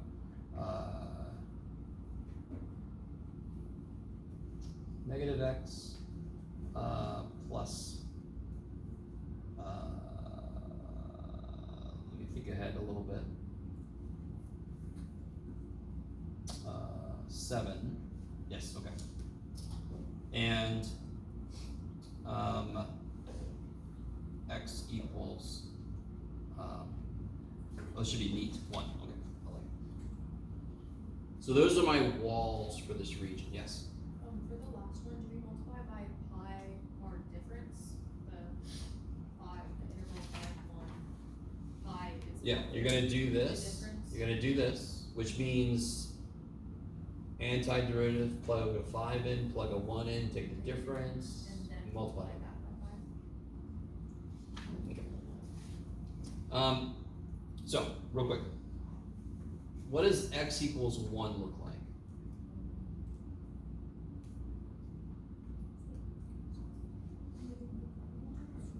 Yeah, straight line, good. So x equals 1.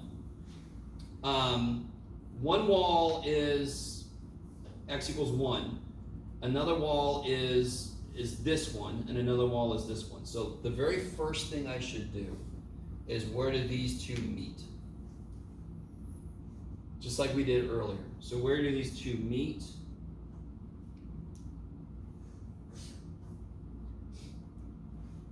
At 1, kick-ass. Okay. Oh, I see, okay. I'll adjust this as I go.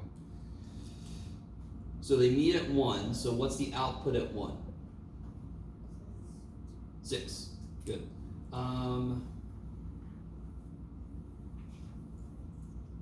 I see what I'm trying to do, okay. So 1, 2, 3, 4, 5, 6. They meet at 6, so let's do 2, 4, 6, 8, 10, 12. They meet at 6. Take this out of here for a moment. This is where I get in trouble.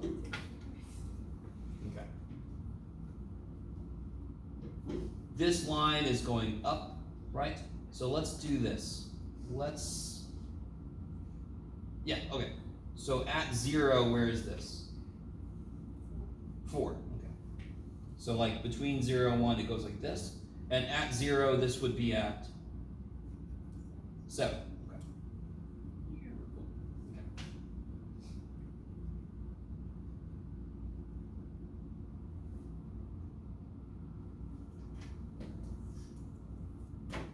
All right, now, let's say I want to rotate this little triangle wedge region. I want to rotate that around x equals 2. Okay, let me stop for a minute. So one of my walls should have been x equals 0. That's what I want. X equals 0 is the y-axis, yes? X equals is always a vertical line. So x equals 0 is the y-axis. So I got 3 walls. F is the bottom, G is the top, and then x equals 0 is that vertical line. So they're gonna give me a way to capture a region, and then they're gonna tell me what we're spinning it around. In this case, I'm spinning it around x equals 2.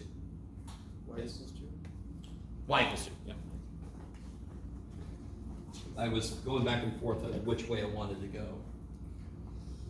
Okay, so there's this was maybe too big of a step. Does my region hug my axis of rotation? No. So now I've got this hollow spot in the middle. On this specific one, I'm gonna try to do like a rotation around, so this should get exciting. I'm not gonna make it perfect, but if I went around this thing, it would be roughly like this, yes? And in the center, there would be a hollow piece in the center. This would be filled in around, and in the middle it would be hollow. Okay, I like it. Maybe it's like a little crown, yes? Okay. I wanted to do a problem like this just to show you how it doesn't change that much. Let me see if you guys are cool with this. Do you see how there's an inner radius and an outer radius? So if I go from here up, do you see how that would be the inner radius? Right there, okay. Sort of like if you have a bundt cake pan. A bundt cake pan has a pipe going down the middle, and then it's got the inside here like a bowl, yes? So you have an inner radius that's hollow, and then an outer radius to the edge. So that's what's kind of happening here. I've got my inner radius. Now, what is my inner radius? What is this? So here's what's really cool. Where did I start? F of x minus 2. Y equals 2. Where did I end? F of x.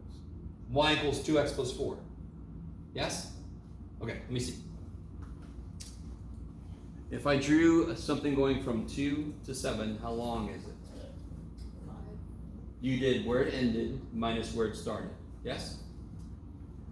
That radius, can everybody see what I mean by inner radius? Because the outer radius would be that one. Yes? Okay. So how long is the inner radius? It is 2x plus 4 minus 2. The same way you just did 7 minus 2 to tell me it was 5 long. Where I started. where I ended, I subtract those two. Yes? How long is the outer radius? Started at 2, ended at this one. How long is this radius here? Yeah, this, negative x plus 7, minus 2. Negative x plus 5. So my inner radius is 2x plus 2, and my outer radius is negative x plus 5. Okay.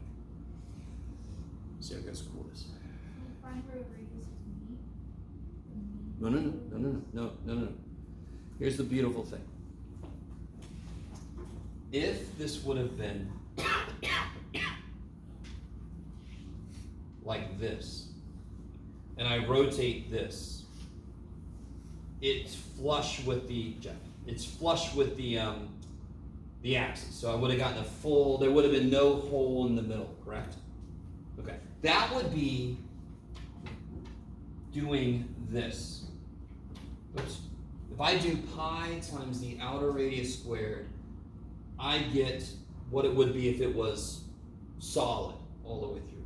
If I just, this is the cookie cutter thing again, if I just subtract from that the inner radius, if I subtract, if I say, oh no, I gotta carve this out, I gotta carve this piece out, if I just subtract this shit in the middle, I'm gonna end up with that big empty spot that I want in the middle. So if I want to set this up, if I figure out what the outer and inner radii are, it's just the difference between those two circles. It's sort of like if you ever put like a circular piece of dough out and then you cut one giant cookie out of the middle, you subtract the middle cookie, you're left with what you have out here. So this is the inner. If I subtract that from the outer, I'm left with just these parts. So when I go to set this up, our outer squared I know is, our outer is this, and I know our inner is this. And this is all about x. What is x doing? For my region here, what is x doing? Where does x start? 0. And where does x end? 1. So x goes from 0 to 1. And then to do this integral is relatively easy. FOIL, FOIL. Polynomials are awesome for antiderivatives, yes? Okay, so let me do this. I got in trouble there because I tried to create a problem out of nowhere. I got 4 right here. So. I know, for me it's amazing. Those ones I normally use is 2.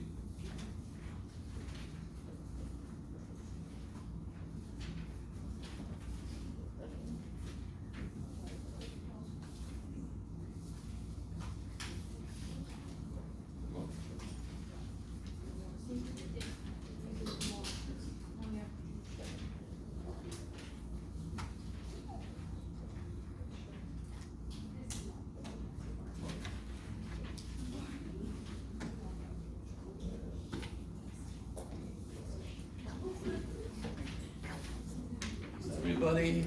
Okay. So, ooh and ah at that side, but don't look at that side too much. Well, look at this side a little bit. So that is a computer-generated image of what I was trying to do by hand. Yes? So if I have a function and I rotate it around the x-axis, I can slice these little circles. Those are cross-sections. If I actually remember, oh yeah, it's got a thickness to it, it ends up looking more like this. And then if I just add all of the volumes of these little slices, I get the actual total volume of the whole thing. So that is the geometrical, physical, real-life, visual interpretation of what this says up here.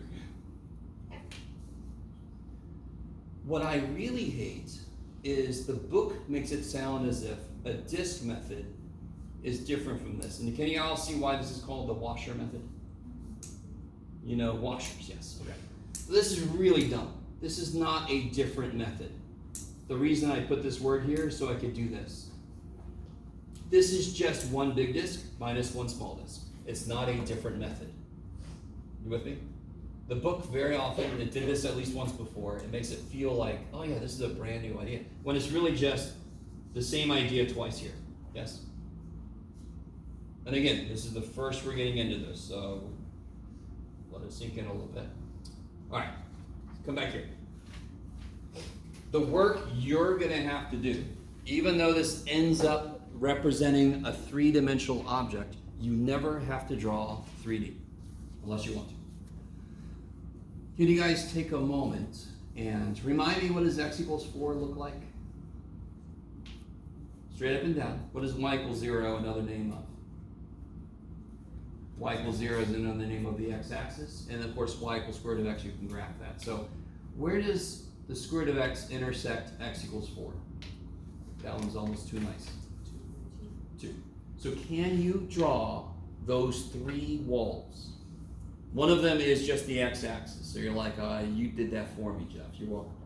The other 2 are the function and the x equals 4. Can you draw those 3 walls and get the region they are bounding? If you don't know what the shit I mean, graph the square root function, put a vertical line at 4, and see what they chop off.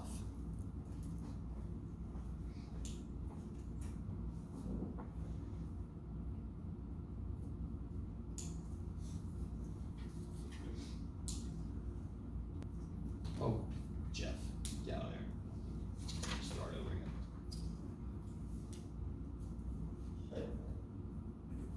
There. So one wall is the square root function, yes? Another wall is x equals 4. And the last wall is the x-axis. So problems are going to give you those walls, and the walls could be anywhere. So you just kind of like, one part of what you want to do is you want to see where the walls intersect each other. Sometimes it's going to be as easy as what I just did. They kind of naturally flow into each other. That's awesome. Other times you have to do a little algebra on the side to see what they mean.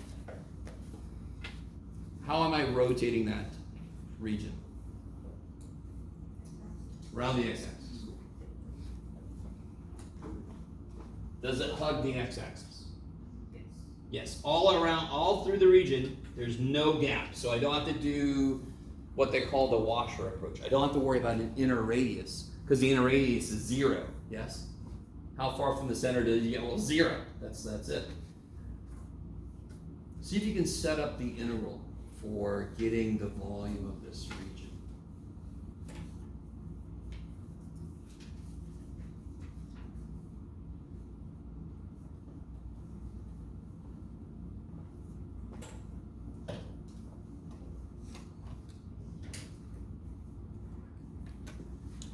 Oh, yeah, that's right.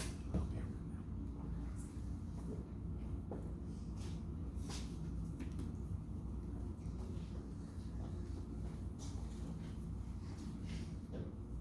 So what I always like to do, and this is a really good idea in general, pick an arbitrary spot on your axis of rotation.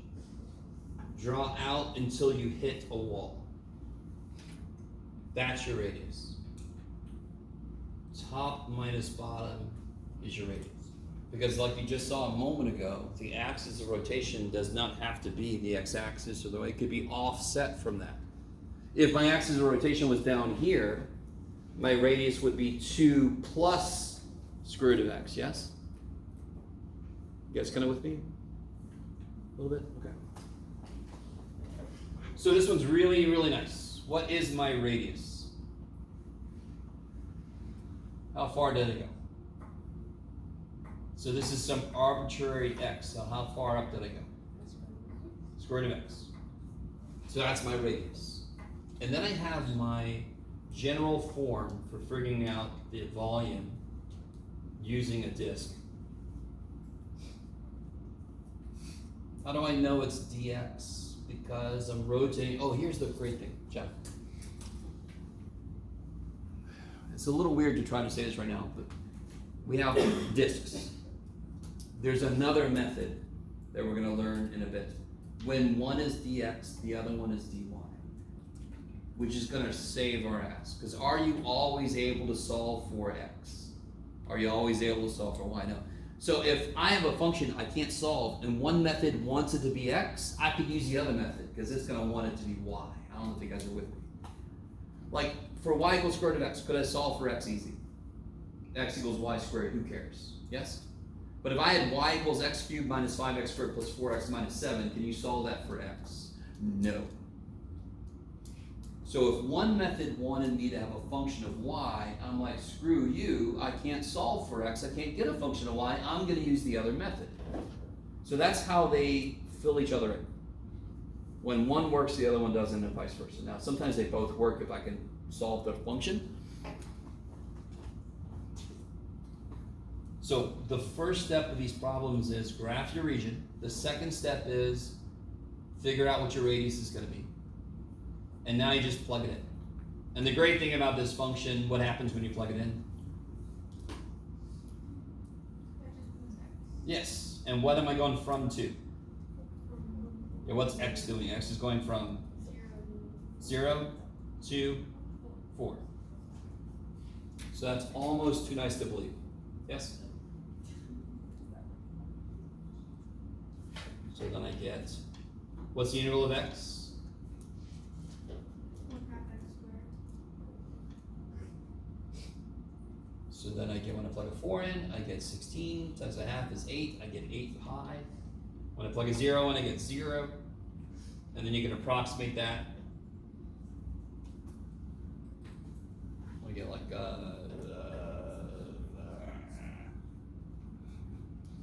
25 point something. 1, 2. What is it?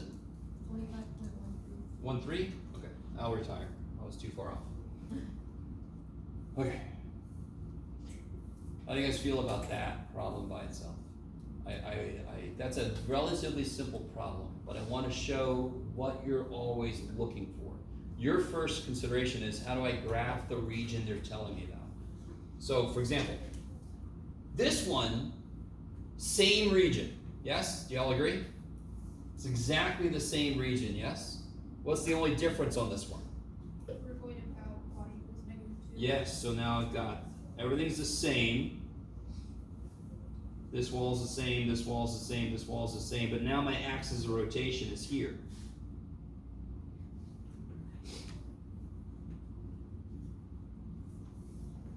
But your process doesn't change. What is the immediate next thing? I've got my region set up, I got the walls put down, I got my axis of rotation down there. I forgot to put my little symbol, my little guitar. This one we need the outer and inner radiuses, right? Beautiful. Why?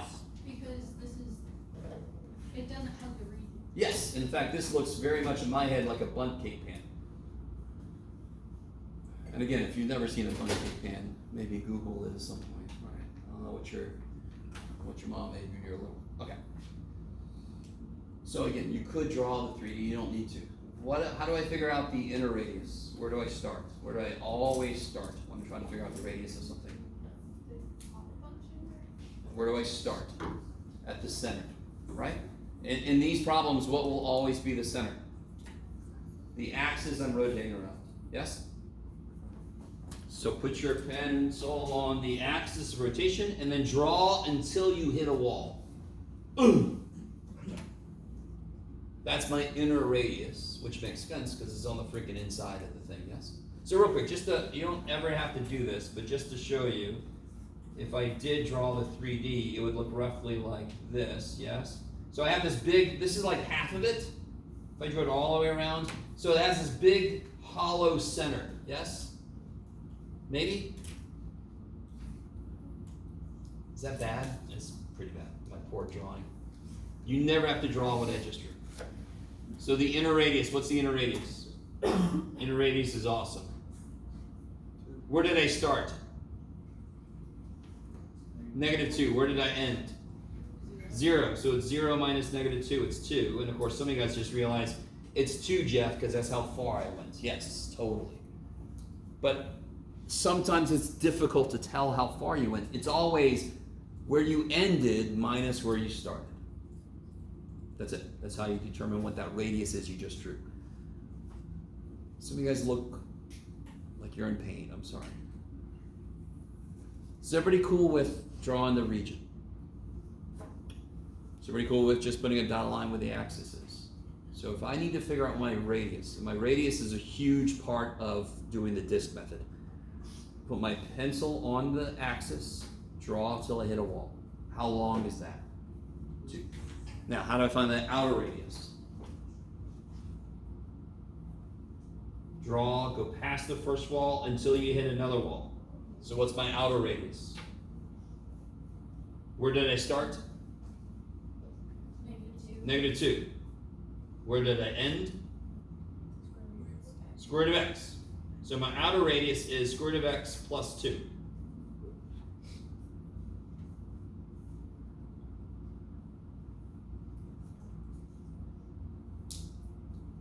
So I've got this big ass circle here, yes?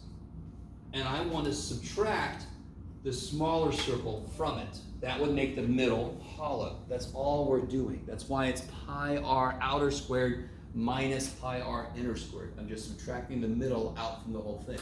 So the middle is hollow. Okay, maybe. So now to set this up, it's just going to be the subtraction of 2 washers. So it's going to be pi integral r outer squared minus r inner squared.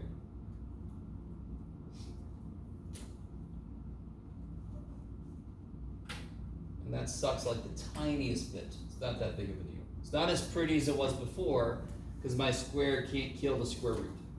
Not directly. What am I going from to, by the way?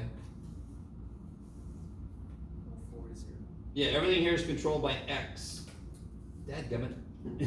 So what is my x doing across the region? Is going from 0 to 4.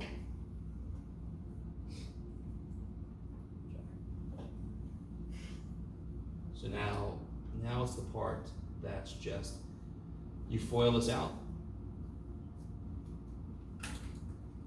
These cancel, that's kind of nice. And now you integrate and plug your numbers in. Yes, is that okay?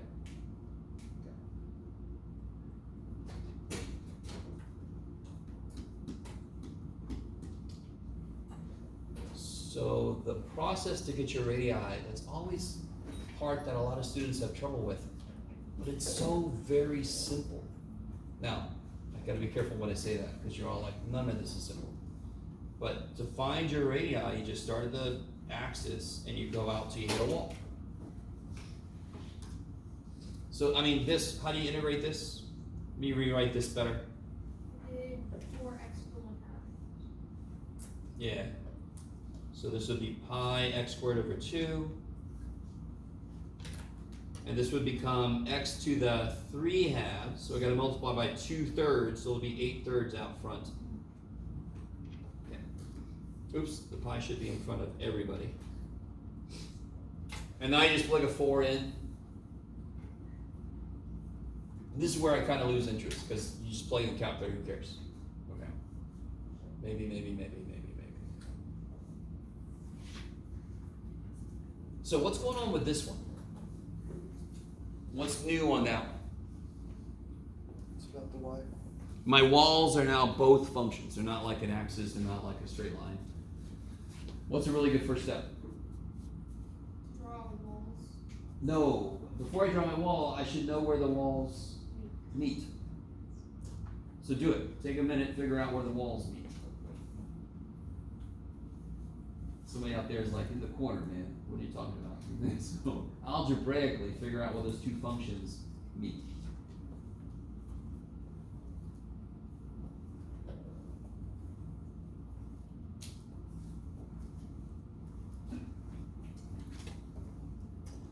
Yeah, it's true. I did. Okay.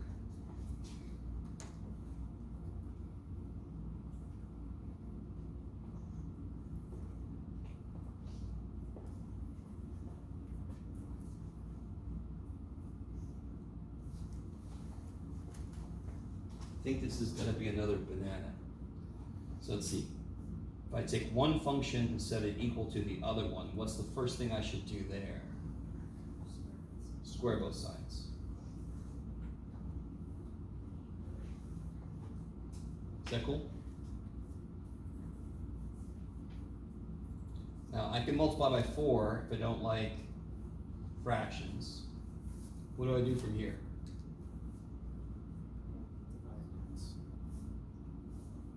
You never divide by something that could be 0. So I just subtract it. And then I do what? Factor. So when I have a higher power on x than 1, I want to get it equal to 0 so I can factor. So I get x is 0 or 4.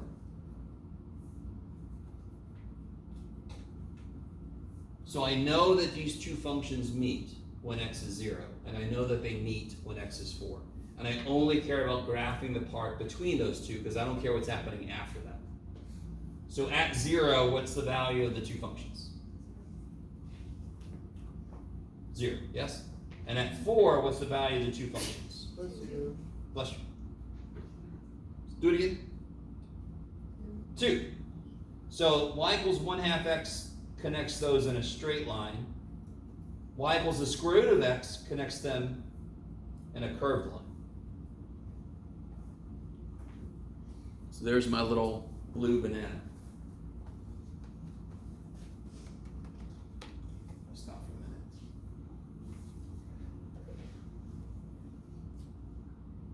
So now I'm going to rotate that around the y-axis. Yes? So the great thing with washers and discs is if I'm rotating around the x-axis or anything parallel to the x-axis, it's integral dx. If I'm rotating on the y-axis or anything parallel to the y-axis, it's integral dy. Do you guys see that?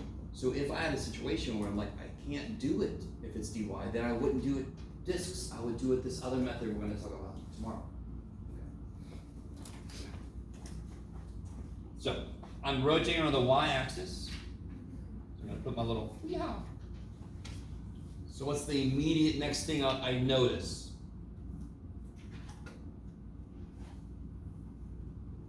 Am I going to have to worry, how many radii do I have to worry about? Do I have to worry about the inner outer or no? Does my region hug my axis? You guys understand what I mean when I say that? This one never got away from his, look at him, he's hugging that thing. There's no space between him. This one never even touched his axis, yes? Big ass empty region. Here, there's my axis of rotation. Does my region exist in a place that it's not touching? Yes, this whole middle is empty, yes? Okay, so even if you don't notice that, how do I figure out the radius? If I thought there was one radius, I would start at the axis, draw until you hit a wall. Isn't there another wall beyond that? Shit, then I need an inner and an outer radius, yes? What's the inner radius? Now here's where things get tricky. Because now I'm doing everything in terms of y, yes? dy. So I start at y equals 0, and I go to what is this? I'm sorry, I start at x equals 0. I've got to be careful. So everything's got to be in terms of y, yes? Because I going around the y-axis, that makes this dy. Everything's got to be in terms of y. So what's wrong with both of these functions? They're in terms of x. They're in terms of x. So how do I solve this for x?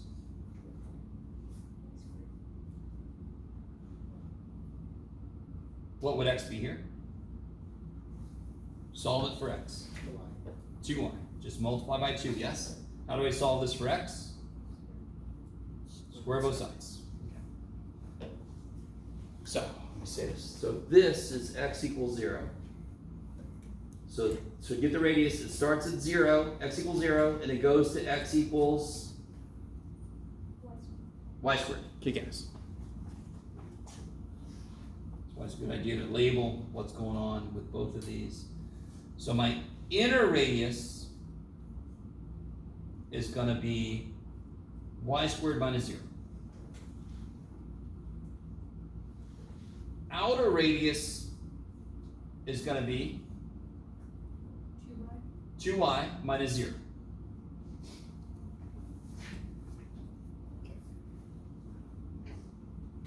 Because again, I'm gonna rotate the sucker around like this. It's gonna look like this weird glass looking. If I put a stem here, it'd be like a weird martini glass or something. The inside is gonna be hollow, which is good because it makes it easier for me to put the drink in. Yes? So the inside's hollow and it's got this thick glass on the outside. Okay. Can you guys kind of see that? So I want to get the outer thing minus the inner one so it's hollow in the middle. That's exactly the physical reality of what we're doing here. I've left myself no space. I'm good at that.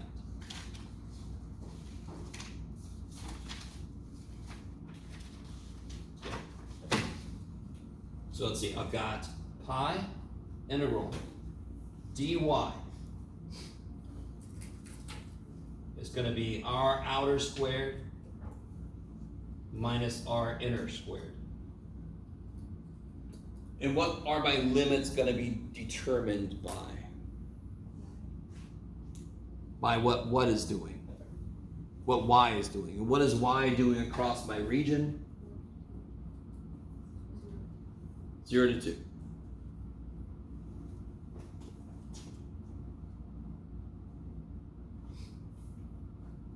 Do you all agree? All right, getting here was quite the trip.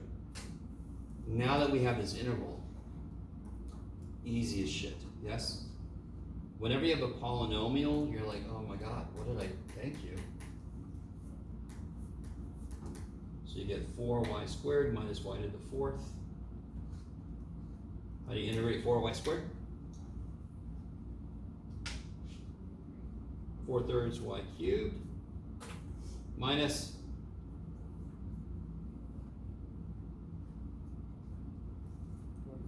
1/5 y to the 5th, evaluated from 0 to 2. Plug a 2 in, you get 8, you get 32/3 minus 32/5, and when you plug a 0 in, you get 0, so I don't have to subtract anything because it's 0.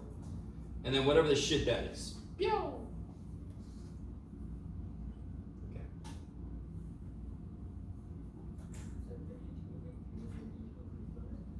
Yeah, 2 to the 5th is 32.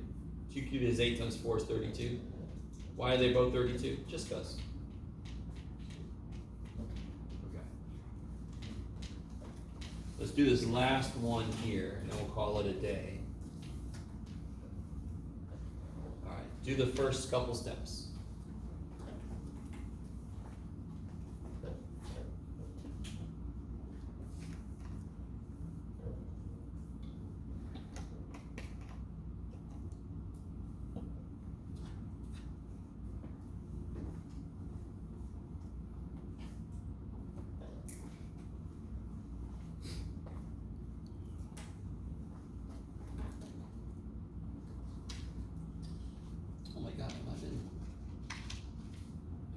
Without my glasses, yeah, that's fantastic. But very quickly, even though this is x as a function of y, if I have to graph it, what's a really good first thing to get? Where they meet. Sure. So in that case, it kind of helps you. But even if that wasn't there, I should figure out what the intercepts are. So if I make x 0, then what do I do with that? Take out a y. So then I get y equals 0, y equals 2. So at y equals 0, the output would be 0. And at y equals 2, the output will be 0. What's x equals 0 represent again? But what's it mean? What's it represent? X equals 0. It's the equation for the y-axis. Good. So here's a wall. Where's the vertex at? 1. Yeah, y equals 1, right in between 0 and 2. So when I plug a 1 in, I get 2 minus 1 is 1. So look at this little tiny. Oh, he's so cute. Now let me see if you guys pick up on this. What do we know about the integral if we're going to try to apply the disk method? what about the setup tells me what the interval, what's gotta be true about the interval? Interval D what? dx. It's gotta be integral dx. Yes? Everybody agree with me? If I want to use the disk method, which is really good for us right now because that's the only shit we know, so we want to do that, it's gotta be integral dx. Why does that suck? We can't isolate y. Yeah, or we don't want to. We could, believe it or not, but I wouldn't want to either. So, disk method. Whatever you're rotating around, or if you're parallel to the x-axis, or you're rotating around the x-axis, the integral must be dx. That's how it's built. Because then I find my slices along the x-axis. If it's y, it's got to be integral dy, because I find my slices around the y-axis. Okay, that's how we built it. I think some of you guys noticed the problem. If it's dx, then I have to put functions of x into it. Do you want to solve this for y? Do you guys understand how solving for y might seem impossible? It actually is not impossible. It's just nothing I want to do. Okay, so the reason I put this problem on here is for motivation as to why we're going to develop a second method. And we'll do that tomorrow. So I think that's plenty for today. I've put you through it. This is everybody's, just to be sarcastic for one, everybody's favorite is this stuff here. Tomorrow I'll try to show you some animations that might help instead of trying to rely on my beautiful drawing. This is 6-2, by the way. Okay. How do we solve for y there? Huh? How do we solve for y? Oh, and that one? Yeah.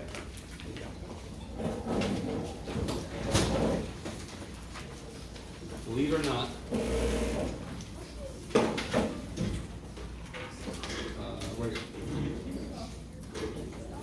so how would you solve this for x? Oops. I would use the quadratic formula, or I would. Yeah.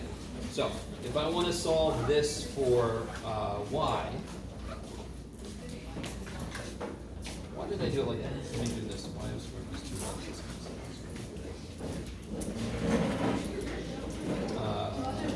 Y equals, right? B squared plus or minus root of, negative b plus or minus root of b squared minus 4ac all over twice a. C is just x. Yes.